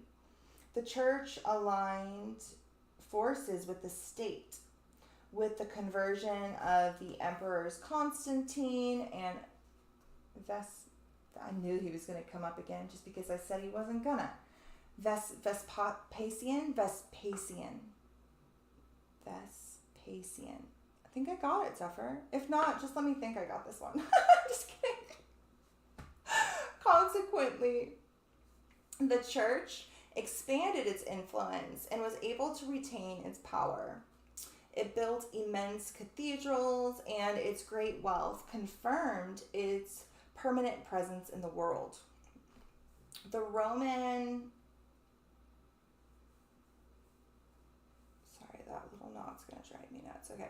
The Roman Catholic Church assumed the task of reintegrating the feminine from the goddess, even if only through one of her faces. Most Def, the 13th, for sure. Secret 4. Cabal. Okay, where am I at? The Roman Catholic Church assumed the task of reintegrating the feminine from the goddess, even if only through one of her faces, that of the Virgin, mutilating or denying her other faces. Although they did have like the Holy Ghost, which, I mean, it's similar. It's one of her faces. That of the Virgin, mutilating or denying all her other faces. The lesser-known tales from the Arthurian cycle, together with the myth of Arthur and his knights, tell of the same phenomenon of integration of the great goddess. The fact is told in a very interesting way. When we adopt a symbolic reading of the legends and observe the extent to which they are concerned with the telling tale of initiation rites of young heroic knights in search of the anima. Among the many legends, there is one concerning the Green Knight. If you guys haven't seen the new movie that came out called The Green Knight, there's like a lot of movies called, usually it's called Gawain and the Green Knight. That's what the legend's called. There's several movies that have been done on that, but the new one, the one that came out like last year or the year before, is really good. It is really good. And his quest through that forest of his subconscious mind does a really good job of showing the like archetypal expression that legend mirrors back to us, right? It does a really good job. He even gets like pulled into water. It's good. It's really good. It's really good. I had a little problem with the ending because it's not exactly how it's told in the legend, but I won't go into that right now in case you haven't seen it. But that movie was really, really, really good. It's a little bit of a mindfuck. But it's good. Okay. Among many of the legends, there is one concerning the Green Knight. One day, Arthur and his knights were all in the chapel at Camelot, when suddenly the Green Knight burst in. He demands, "You're not distracting me, you're fine." Oh, I'm all like, "You're not distracting me, you're totally fine." Okay, where am I at? Okay, maybe I was a little bit distracted, but that's on me. Okay.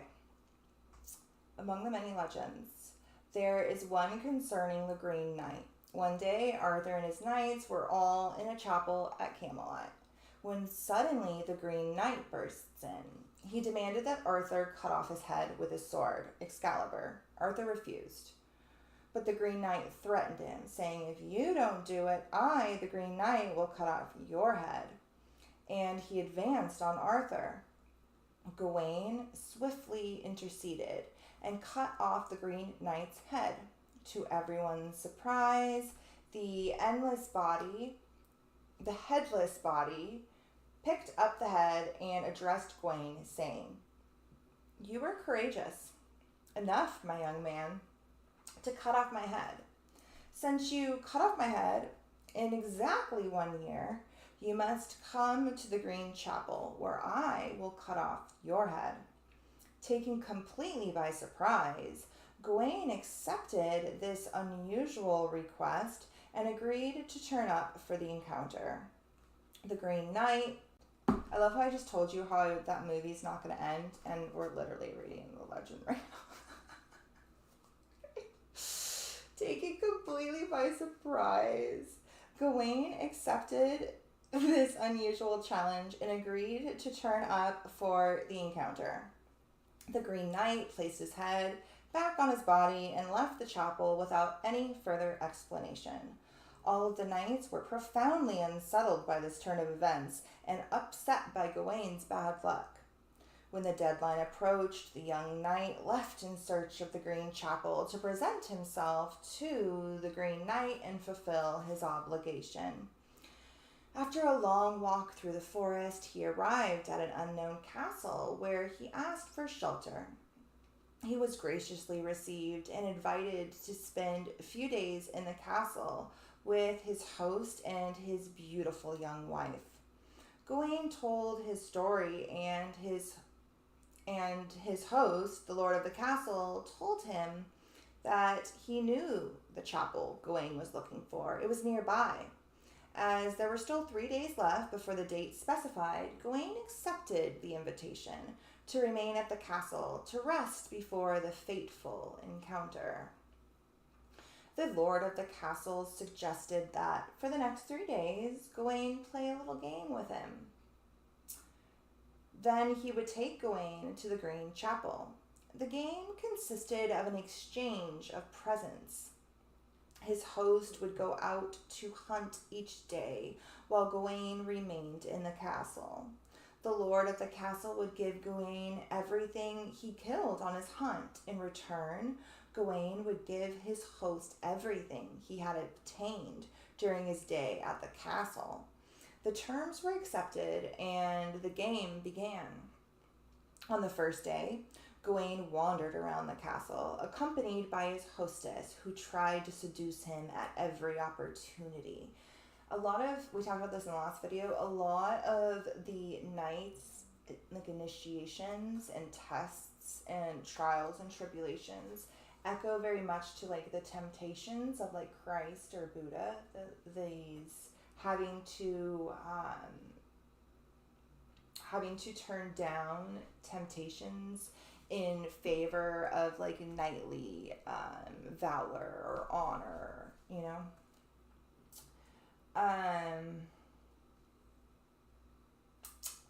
Tried to seduce him. Gawain managed to resist heroically until the end of the day, when he then, I hate that they delete my Instagram text. That's your Instagram handle? Okay, I'll find you after this. But yeah, they delete a lot of messages, like a lot of comments. I don't know why it does that. Okay. On the first day, Gawain wandered around the castle, accompanied by his hostess, who tried to seduce him at every opportunity. Gawain managed to resist heroically until the end of the day, when he consented to receiving a kiss from the young lady. When the host returned, he was carrying a dead deer on his back. Throwing it in the middle of the room, he asked, "And you, young man, what did you win?" Despite the confusion and embarrassment he felt at the presence of the lady, Arthur's knight answered honestly, "A kiss." He then walked up to the lord of the castle and kissed him on the cheek. The following day, the same thing happened, with the young lady trying at every opportunity to seduce the young knight, who eventually gave in to her charms and accepted her kisses. When the lord of the castle returned, he was carrying an enormous boar on his shoulders and gave it to Gawain. In exchange, he received 2 kisses on the cheek. On the third day, the young lady became even more insistent. Gawain was concerned that he might not be able to resist the temptation. As a guest, his honor as a knight was above all else. Unable to resist, Gawain received 3 long kisses. To his surprise, the lady of the castle also gave him a green band and told him to take great care of it, as it would protect him against everything, including any risk to her life. At the end of the day, the lord of the castle returned with a fox on his back. Putting it on the table, he asked what he would receive in return. In reply, Gawain said unconvincingly, "Only 3 kisses," which he then gave to his host, but he kept the green band. The next morning, guided by his host, Gawain left in the direction of the Green Chapel. When he arrived, he presented himself to the Green Knight, who said, "Well done, young knight. You have kept your word. Kneel and place your head on this trunk so that I can cut it off." Sweating and shaking, Gawain was overcome with fear. Nevertheless, he knelt, but he was unable to lower his head. The Green Knight, with his sword raised, waited. After a few minutes, he dropped his arms and said, "Young man, I have a task to fulfill, and you, full of fear, are preventing me from doing it. I suggest that you fulfill your part of the bargain, and let me fulfill mine." Arthur's knight knelt down again, but still he was unable to lower his head. For the second time, the Green Knight raised his sword, but again put down his arms without completing his task. "Young man, I expected a courageous man to present himself before me, to fulfill his bargain without wavering. But this is not what I find," he said. "It seems you are not qualified for the task." The young knight's courage and honor were being questioned.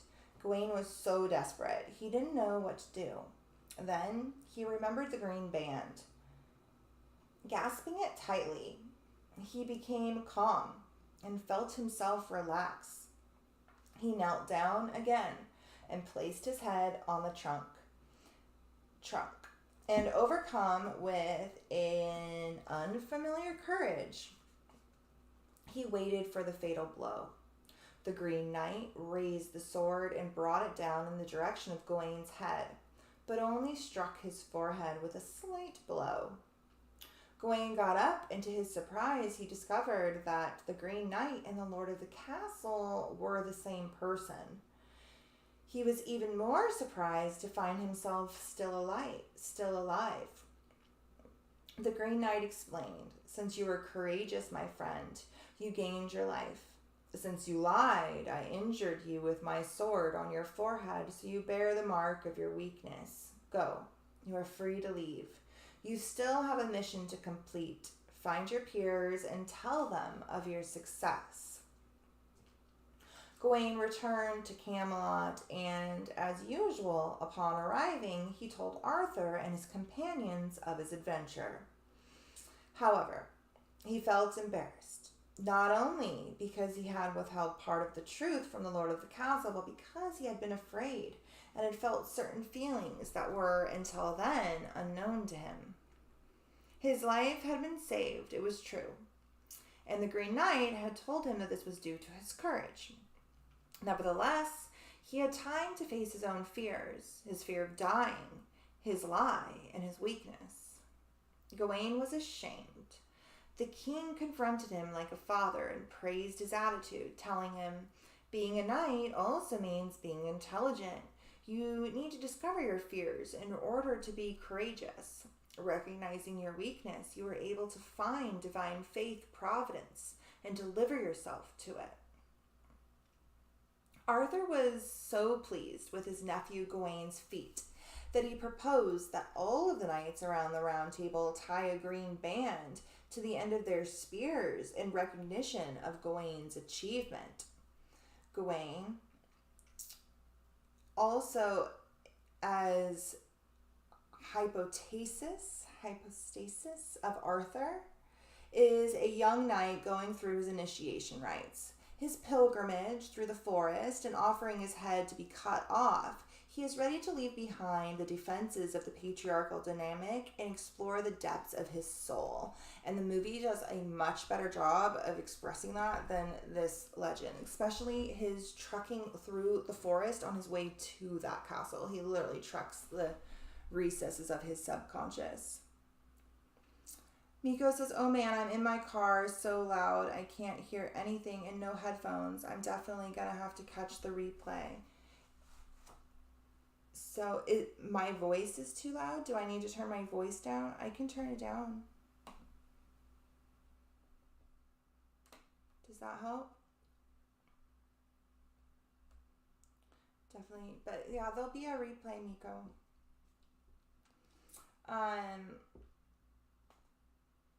Leaving behind the defenses of the patriarchal dynamic and exploring the depths of his own old soul, and it was his own soul, and I was saying that movie does a really good job of showing that.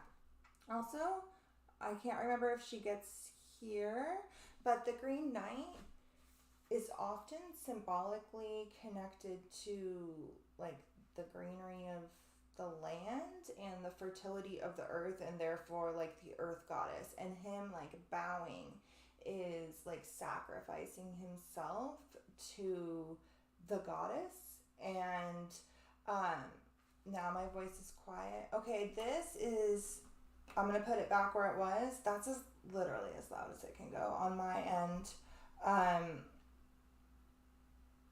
And your car is loud. Oh, I'm sorry, Miko. I'm sorry. I have it turned up as loud as I can. I can't turn it up anymore. I don't know why. I'm sorry. So the Green Knight is often attributed to the goddess, and him bowing to it is him like sacrificing himself in honor of it. And then them tying the green belt to all their spears is kind of symbolic of the integration of what Gawain obtained on his quest, which is, honoring the cycles of life and death, and the earth goddess and nature itself. Okay. Sorry, I don't know why you can't hear it. I'm sorry. Okay. So he's exploring the depths of his soul, guided by the dynamic of the heart. For this, he needed to be extremely courageous. The movie is kind of similar to like him on like an acid trip through the deepest recesses of his subconscious mind, finding the goddess in the process. It's really good. It's really good. He managed not to succumb to the temptation of luxury, the temptation of fear, of death, and finally overcame the temptation of duty. He survived all of the tasks, but continued to be ashamed. How can we understand this feeling? Let us turn our attention to the animals received by our knight as presents from the lord of the castle. We can think of these animals as additions to the personality of the initiate.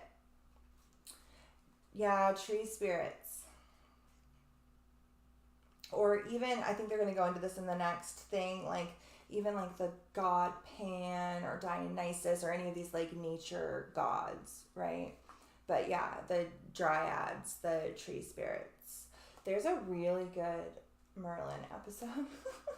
That BBC show, I really like that. If you guys haven't seen that one's really good. It's like I think it's from like 2012. It's not that old, but I like it because the Arthurian legends are not necessarily for children. Like, there's weird, like sometimes, Merlin is half demon and was like created through a succubus, and sometimes like Mordred is Arthur's son from his stepsister. Like there's like a lot of stuff, but they changed the legends enough while still keeping like the archetypal themes present and that more modern expression, that Merlin from like 2012. And they have a really good episode with the dryads, and it's super cute.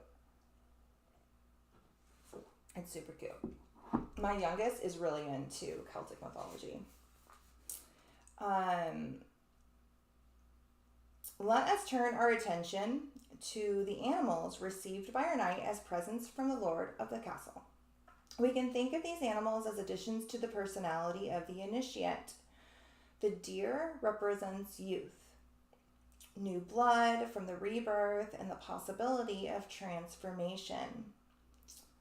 The horned god from Celtic mythology is represented as a deer. Curinos is very similar to Dionysus, and like the Greek god, is also an expression of life, death, and rebirth.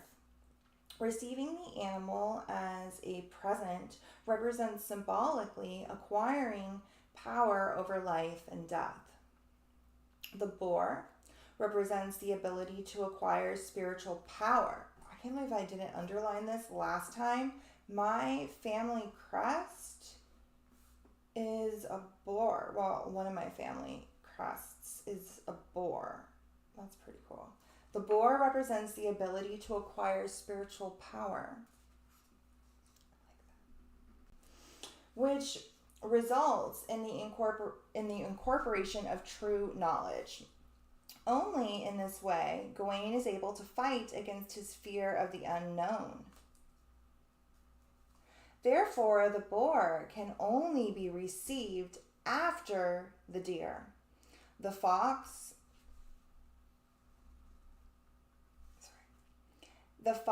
an expression of smartness and shrewdness, confers the necessary qualities for the emergence of the hero archetype from the new epoch, which is fundamental for making the passage from the dynamic of patriarchal consciousness to the dynamic of post-patriarchal consciousness or otherness, or the dynamic of the heart. Humanism occurs through amplifying consciousness and the egoic structure.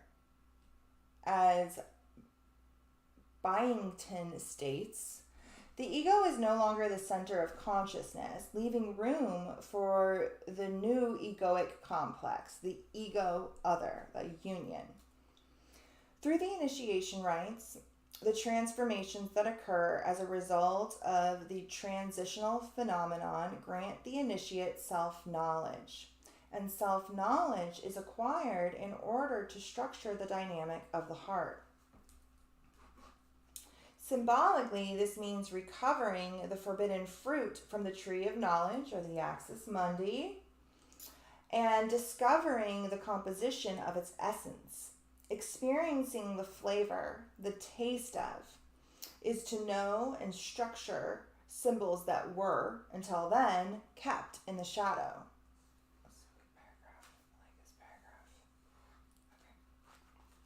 I butcher my books, you guys. Like, all my books are just like written in that's all of them. If I read the book, it's written in. Or there's like a million post-it notes if I paid too much for the book and I don't want to write in it. Consequently, What emerges is the discomfort of knowing oneself. At the same time, courageous and cowardly, insecure and reckless, having weakness and strength with demands of loyalty and at the same time betrayal. And if I weren't reading for you guys, I'd be looking up a lot more of these words and being like the etymology. I just go all the places. But we'd be here forever. Okay.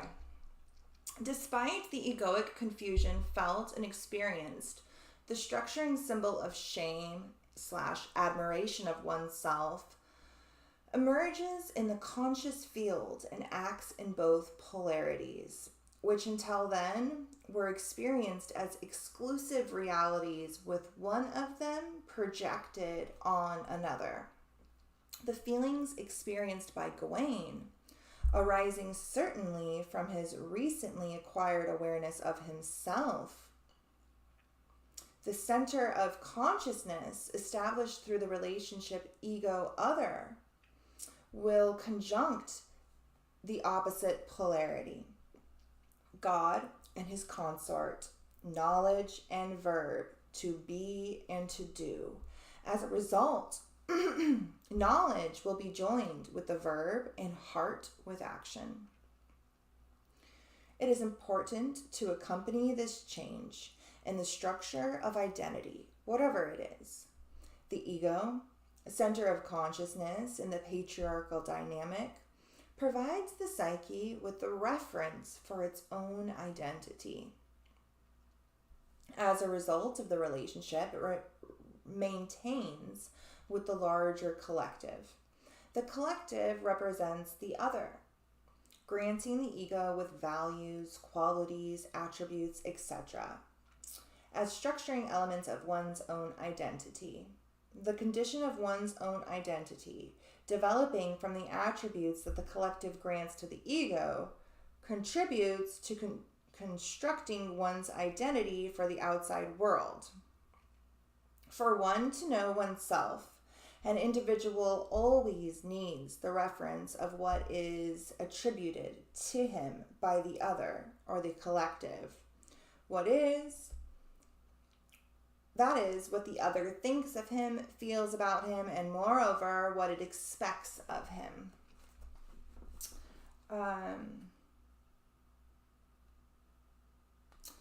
Zephyr says that their family crest is orchards of trees, and the motto is, I am that I am. That's really cool. My last name is Miller, which came from like people who owned mills. Like that's where the name Miller came from. And the allegory of the mill is like symbolic of the sky and it rotating around the pole star. This myth of the mill is like really prevalent through a lot of like star lores, and I think it's really cool that the miller is like the dude who like runs the mill, like sits outside of it. So I think that's cool. And now that boar thing is also really cool. Names are a trip. Words are a trip. I think it's one of the reasons why I can't spell, because I think I would be too obsessed with words. I already kind of am. Okay, where was I? Oh, and he also says he writes in the margins. Yeah, a lot of times when I'm writing in the margins is how I disagree with what I just read, and I have to give you my opinion. That's probably a projector thing. I'll be like, oh, I like what you said there, but let me... But this book, I agree with a vast amount of what she has to say, so it's not a lot of like disagreeing. It's more of like, oh, I like how you just added to what I already thought, you know? In Greek mythology, in the hero myths, we find the seal of the virtues of Atreyu in time. The former represents, there's asterisks over those E's, so I know I'm pronouncing those names wrong, but we're going to roll with it.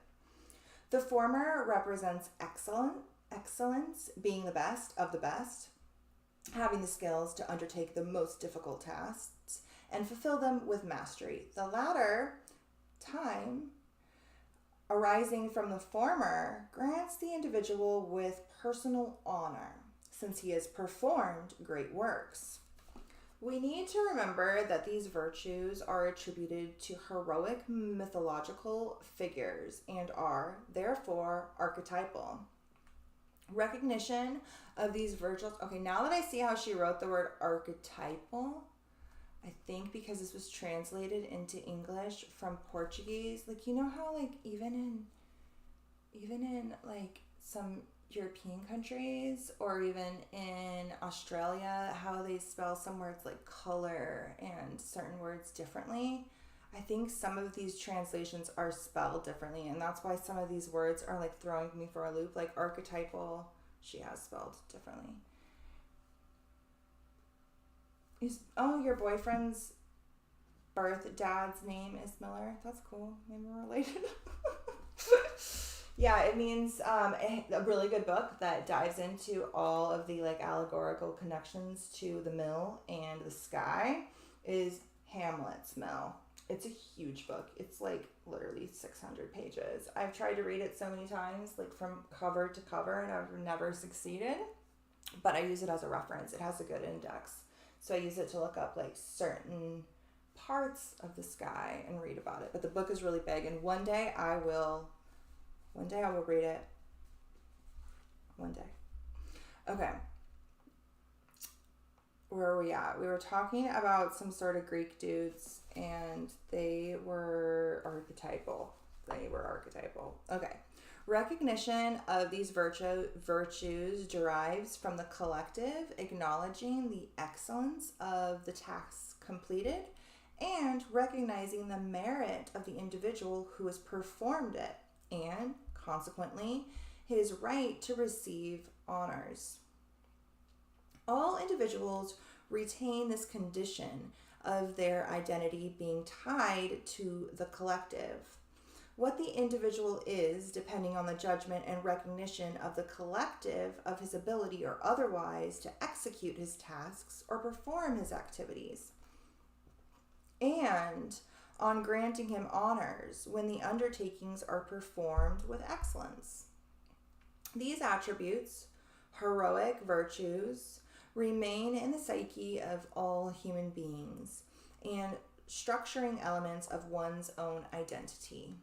When the hero does not complete his task properly, or when he betrays the condition to undertake it for the common good, he no longer contributes towards the growth and development of the collective. If this happens, the virtues of Atreyu and time will be denied to him. The destitution of these attributes leaves the hero with a feeling of shame, of not being able to live up to the expectations that the collective, has of him. Therefore, we can understand the importance of maintaining this element of one's own identity is to each individual. All of us continue to retain and maintain this feeling. Everyone needs to feel as if they are excellent, and everyone needs recognition from the collective. However, if we are tied to dependence on the need to feel accepted, a process of stagnation will begin. If we maintain the reference of our own identity dependent on the acceptance and recognition of the collective, this means that we will not take risks. We will not transgress. We will not dare. If, throughout life, we do not break rules, we run the risk of not following our individuation process. Not taking risk means being dependent on the judgment of others. It means not following the demands of the heart. The ability to transgress and to dare grants the individual the possibility of structuring his identity based on the relation ego-other, where the other is the actual psyche of the transgressor. Without this aspect being part of one's own identity, it is possible to transcend the patriarchal dynamic and penetrate the dynamic of otherness. Yeah, I was going to ask you if you were a guy or a girl, because the Zephyr, I thought it was a guy, but I also thought maybe it was a girl. So I was going to ask, but now I see that you're a girl. Thank you for that. So I'm like, they? She's all, I'm a girl. Everyone assumes I'm a guy because of the Zephyr is primarily a guy's name. I had no idea. Yeah, I've only known one person named Zephyr in high school, and it was a guy. So I was thinking that, but I was also like, your energy seemed not a guy. Okay, where are we at? What were we doing? I have no idea. Patriarchal somewhere. We know that the patriarchal dynamic announced by the emergence of the hero conqueror and by the heroine nurturer, governed by the father archetype, establishes a code whereby order, duty, and honor are realities that determine the nature of human relationships. The code does not tolerate its exceptions and cannot be altered without the consent of the great collective. Order determines that life is sovereign within the tribe. It establishes limits, stipulates the hierarchy of positions, and declares asymmetry in relationships. Duty establishes the obligation to fulfill tasks as the reality imposed by the order in force, while honor defines the integrity of men who, recognized for their achievements and merits, should be respected by all without question. Within this dynamic, crime is considered to be all that infringes the rules stated in the limits of law or the code, with this code made statute by the set norms and rules derived from the collective ethos. In the dynamic of otherness, the dynamic of the heart announced by the heroine, lover, loved. These are concepts that we covered in the previous chapters. The hero conqueror and the heroine nurturer were like the old epoch, and now we're moving into the epoch of the heart, where it is the hero, heroine, lover, loved. And so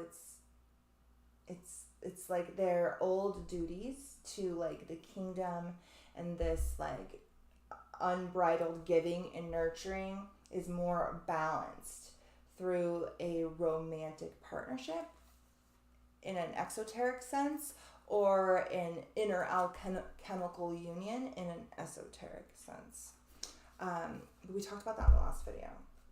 Okay, so in the dynamic of otherness, the dynamic of the heart, announced by the hero, heroine, lover, loved, which is a concept that she came up with, governed by the conjunction archetype that structures the anima, animus, which are the unconscious aspects in both the feminine conscious and the masculine consciousness. A symmetrical relationship between equals makes a greater demand.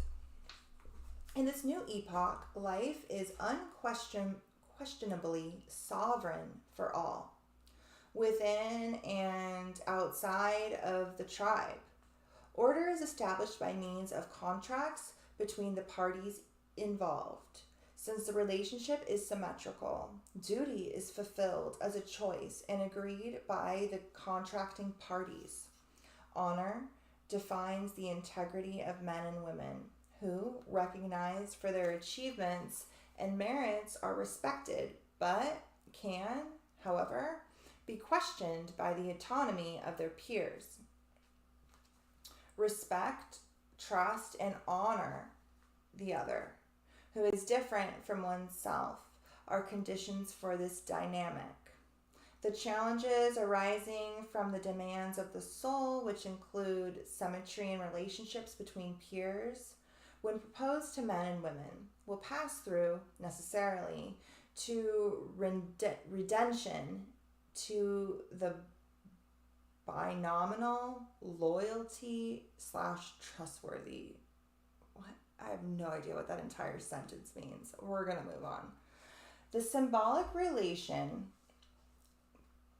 established by the dynamic of otherness, dynamic of the heart, will always be one of trust and loyalty towards the other. As a result, crime is considered to be everything that betrays loyalty and trust between one and another. Another very interesting... Okay, we'll probably finish this chapter and call it a night. Another very interesting legend comes from the tale of the challenge imposed by the lord of the castle. According to the tale, Arthur and his knights were assigned with the responsibility of finding the answer to an extraordinary question. So, I was talking about earlier when somebody said they were tired. I think it was Leslie. And I said that Mars is conjunct Neptune in the sky in Pisces. It's also conjunct the asteroid Sphinx, which speaks very heavily to this riddle, this question, archetype. Sometimes unanswerable, but sometimes answerable if you think outside the box, and usually leading towards some sort of mystic understanding. Okay. Another very interesting legend comes from the tale of the challenge imposed by the lord of the castle. According to the tale, Arthur and his knights were assigned with the responsibility of finding the answer to an extraordinary question proposed by the lady of the castle. If they did not discover the answer, the kingdom would be threatened by doom. The enigma proposed was as follows: what do women really want?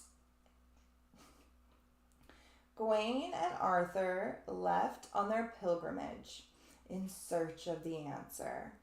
After many months of searching, investigating all corners, asking everyone they met, but without finding a satisfactory reply, our knights were desperate, as they had been unable to accomplish their feat. When everything appeared lost, they met the most horrendous creature. Its face was deformed and covered with hair. It had pointed teeth like those of a boar, a nose squashed like a pig, and hands shaped like claws, and it was obese, like no one else on earth. This woman, that is what you would call her, approached Arthur and Gawain, saying, "Gentlemen, I know what you are looking for. You are looking for the answer to a question entrusted to you. I can help you, but only help if one of you marries me for a day." Arthur took a deep breath. Binominal just means two named. Trust and loyalty in this case. Okay, good looking out. Binominal. It means it has two names. Who knew? I didn't. You learn something new every day. Okay. Can you come to all of these readings and help me with all the words I don't know? That would be great. Hi, was Arthur a real king? So that is another one of these very unanswered questions. There is evidence that he perhaps existed. But no, I do not believe he was a real king. From the historical research I've done, as opposed to the mythical research on Arthur, the historical research that I have done on him, or any of the documentaries I have watched or readings I have watched, there are warriors. There's specifically a warrior whose name is similar to Arthur, who they can be proven kind of existed around the time of the fall of Rome.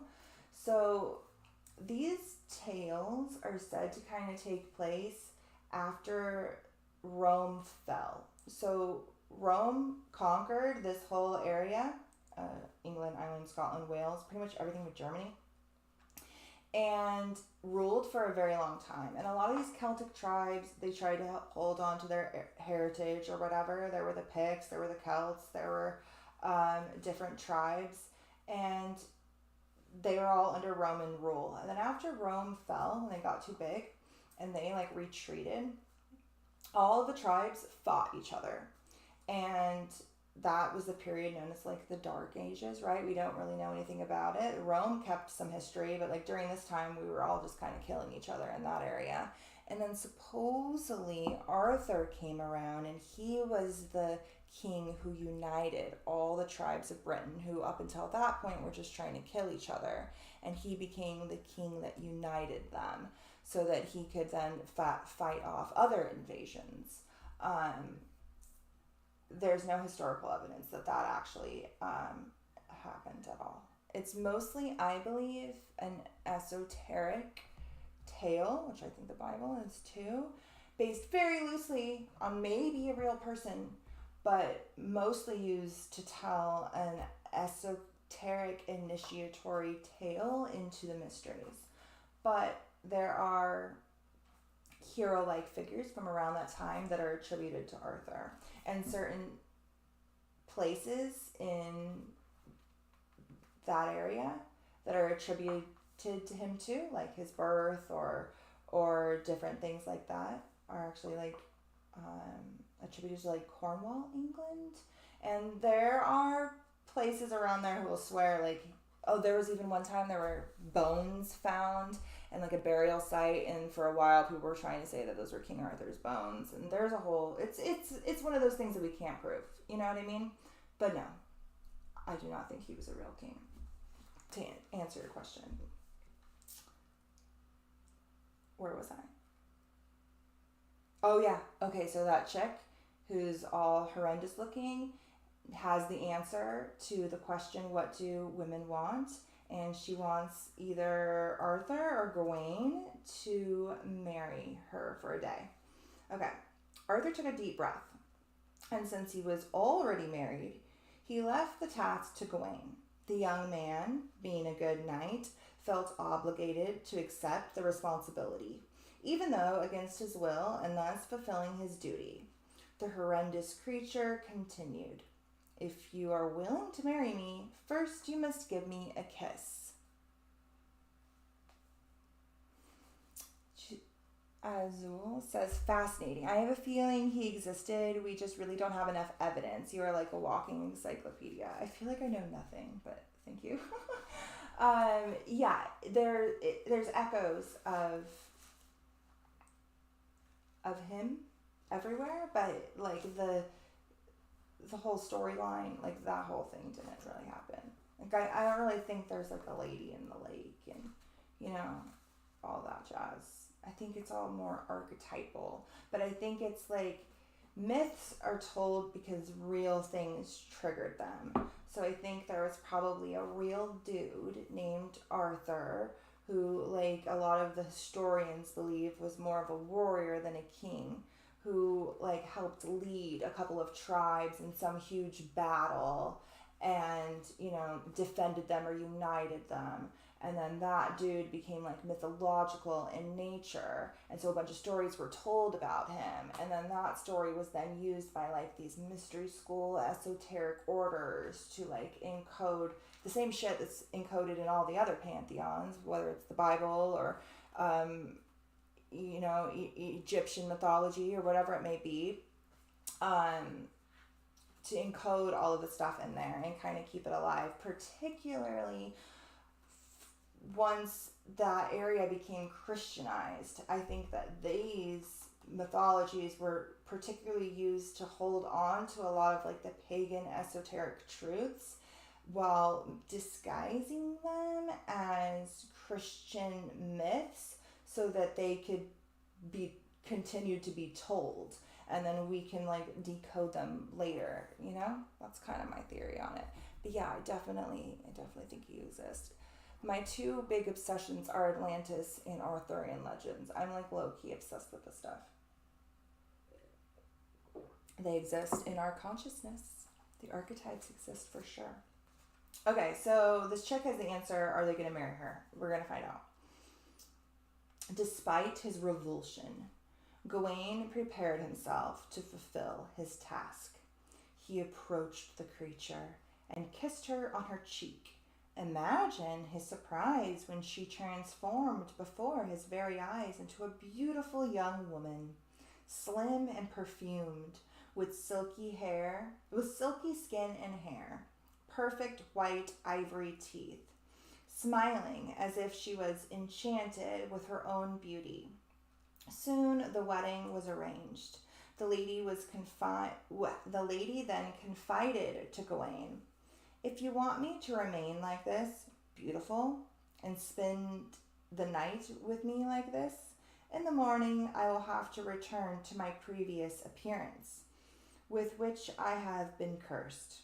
If, however, you prefer my beauty to remain in public, you will have to accept me at night with the face of the curse." Gawain looked at her lovingly, and without hesitation answered, "It is not for me to say which appearance you should take in my presence or in front of the public, or even the way you present yourself, whether during the day or night. The choice is yours, and the decision is one only you can take."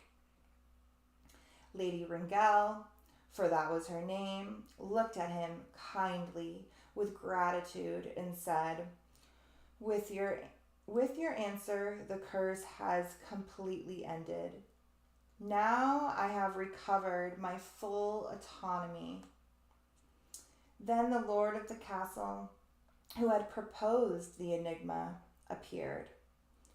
He who had demanded that Arthur find the answer to the question given to him as his responsibility, namely, what is a woman's greatest desire, or what is the most important thing for women? Arthur, who until then had found no answer, was suddenly overcome by certainty and replied without hesitation, "A woman's greatest wish is to recover the authority that had been stolen from her." Damn, I would agree with that. This is the feminine of the goddess contained in the search for the Grail. Finding the chalice means seeking the regeneration of feminine attributes represented by authority and autonomy, wisdom, fertility, and the ability to be born and die eternally, transform oneself and dominate time, heal and change form when it pleases. In Celtic mythology and tradition, women could live without their respective partners. If they became widows or decided not to marry in the same way as men, they did not have to have a guardian. They could remain independent with the right to own inherent land and assets with full rights to manage them. They could participate in public life, hold positions of power, and actively participate in war. Women's independence was respected, and they were treated as citizens. All of these rights, inherent to the female condition and evident in Celtic culture, would only be recovered by women in Europe after the Second World War. In Brazil, this independence also started to appear around the post-war period. This has been accomplished over years and decades. However, to date, it has still not been fully achieved. The feminine, banished to the world of darkness, stripped of its primordial characteristics, mutilated by the defensive patriarchal dynamic, has demanded its rightful place and regeneration. To give back independence to the feminine was told in the Lady of Ragel. Zephyr says that she heard this story earlier, the Celtic version, and instead of what the women want, the thing the guy got from the crone who wanted a kiss was a drink from the well of sovereignty. The same story, otherwise. I like that. Okay. The feminine banished to the world of... Okay, we already read that part. To give back independence to the feminine, as told in the legend of Lady Wrangel, means regenerating the shadow in all of us and from all of us, transcending transcending the dissociated polarities, expressed through the defenses of patriarchal consciousness. The reintegration of the feminine, which is intrinsic proposal of the Grail myth, expressed in the legend of Christian format, provides us with a chalice as a symbolic representation of Christ's tomb and his gravestone.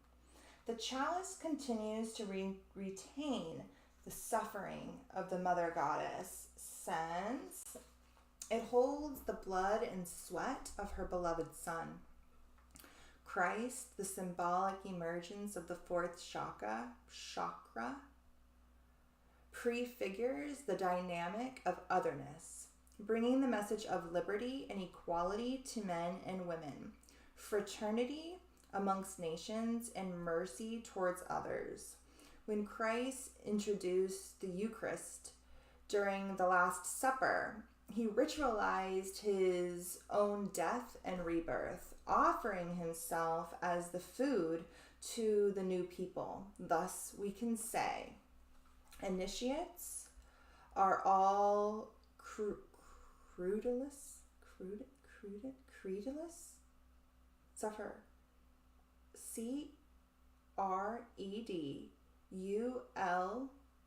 Credulous. Credulous. The initiates are all that. Participants in communion with the Son. Initiates are all guests to the sacred meal. When all will receive consent to acquire true knowledge. Initiates are all blessed to eat the fruit from the forbidden tree. Initiates are all brothers in Christ, recomposing the brotherhood of men, gathered at the table of the universal agape. Credulous. Initiates are all credulous. I don't know that word. The pictorial representation of the Last Supper shows Christ and his disciples at a rectangular table. The most famous of these, perhaps the model for others, such as Leonardo da Vinci, retains this pattern. Some traditions, however, state that the table used to celebrate the Last Supper was round. Consequently, everyone felt like brothers with equal rights and duties. When the primitive churches were set up, according to the descriptions made, the altar was placed in the center and flowers formed a semicircle around it. The priest celebrated Mass looking directly at his followers. However, with the construction of the great cathedrals, there was a significant change in the form and location of the altar, along with the place reserved for those participating in the ritual. In the new structure of cathedrals, the priest celebrated Mass facing the altar with his back to the congregation. Sight of the ritual was denied to those watching. As a result, the rituals were confined and knowledge symbolically reserved for the priests. Increasingly, the celebration of the sacrifice assumed an esoteric quality. Only in recent times, after the Second Vatican Council, did the Church decide that priests should face the congregation, confirming the celebration of Mass as a ritual held in the communion with all participants, whether or not they were initiates. Consequently, who has eyes to see will see. Credulous. What does it mean? I'm going to look it up. Okay, that's the end of the chapter, guys. We're going to start off next month. We'll finish the book, and we're going to read the chapter 9, which is entitled The Grail and Its Questions. How long is this one? Yeah, we'll read this one next time. And then the next one is Merlin and the Search for Conjunction. And then the last one is the importance of the hero in structuring the psyche. And then there's a conclusion. So we'll read those next month. I'm actually kind of glad that I'm stretching this book out. Wait, I want to look up that freaking word. Creedless. What does it mean? I'm sure you already typed it in the chat. Definition. Having or showing too great a readiness to believe things. So kind of like gullible or like overly zealous, you know? A ceremony staged for credulous tourists. Like overly excited, I guess. Showing readiness to believe things. Okay. Cool. I'll never use that word in my life, but now I know what it means. All right, guys, thank you so much for coming here with me. Like, this is kind of like my dream come true. Sit here, read books, and smoke weed, and talk to people about the books while I smoke weed in my pajamas. If I could somehow make a career out of this, like, I've had it made. I got it made. Like, this is a dream come true. So thank you for letting me smoke weed and read books to you at night and watching it on YouTube. I am not currently monetized.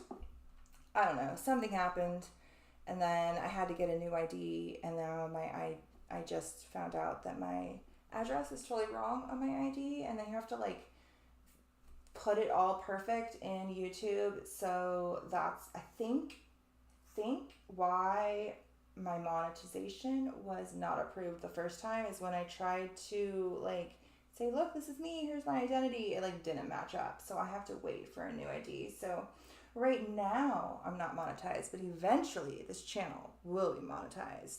And I really like reading these books here with you guys. So thank you for being here and staying with me and letting me read these books with you. This really is fun. I mean, I love astrology, I really do. And that's a big part of like what I want to do. But I really, really, really like reading. And it's hard for me to sit still and read for extended periods of time, uninterrupted. And I enjoy like talking about what I read as well. And so I do that a lot over on Patreon, you know, a lot of like what I'm reading gets embedded into whatever moon video or whatnot. To be able to like sit here and read through a whole book and like chat about it, that is like a little taste of heaven. I really like this. So thank you so much. Gullibility. That's what I was saying. Yeah, like it's like being gullible. Yeah, okay. That's what I was saying. That's what I thought too. Okay, perfect. Yeah. DM me over there, Zephyr. Thank you for helping me through all those words. I like really appreciate that. And the Celtic, the Welsh and the Celtic words, like when I have a lot of books on Celtic mythology, I like it a lot, but when I am reading it, I don't know how to pronounce any of those. I'm just like, oh my gosh, my ancestors must just be rolling in their graves. It's definitely one of those dialects that I need to figure out, you know? I've gotten Latin down a little bit, but not the Welsh, not the Celtic. I'll get there though, It's different, it's a lot different to read out loud than it is to like read in your mind, because when you're reading in your mind, if you don't know how to pronounce a word, you can just like look at it and move on, because you're like, okay, that's a name, I don't need to know how to say that, you know? When you're reading out loud, you're like, oh, try to say this. Oh, thank you, Zephyr. I appreciate it so much. I really appreciate your help. So we'll meet next week or next month. We'll finish reading this. I'll probably pull another card, and yeah, we meet over on Patreon again this month. So if you are a Patreon member, we will be meeting for the Gemini new moon, which is one of them conjunctions, on, I don't know what it is, I have to look. The 26th. And it aligns with the fixed star Aldebaran. And so we're going to be diving deep into Aldebaran and probably Nazis. I don't think I'll be able to not go down at least one Nazi rabbit hole with that one. So we'll be talking about probably like maybe some darker cult orders and the Aldebaran connection, which will probably bring us around to Atlantis and a couple other things. That should be fun. And yeah, we're going to meet on the 26th. So there's a link down below to join Patreon. There's also links to, oh, that's right, I needed to put that labyrinth video. There's links down below to the Axis Mundi video, which is probably the best one I've ever done. The information in that was really instrumental to how I view the sky. That Ophiuchus video is also good. The labyrinth I will link that down below as well. It's not there right now, but it will be as soon as I am done talking. Bye guys. Have a great night. I will see you next month.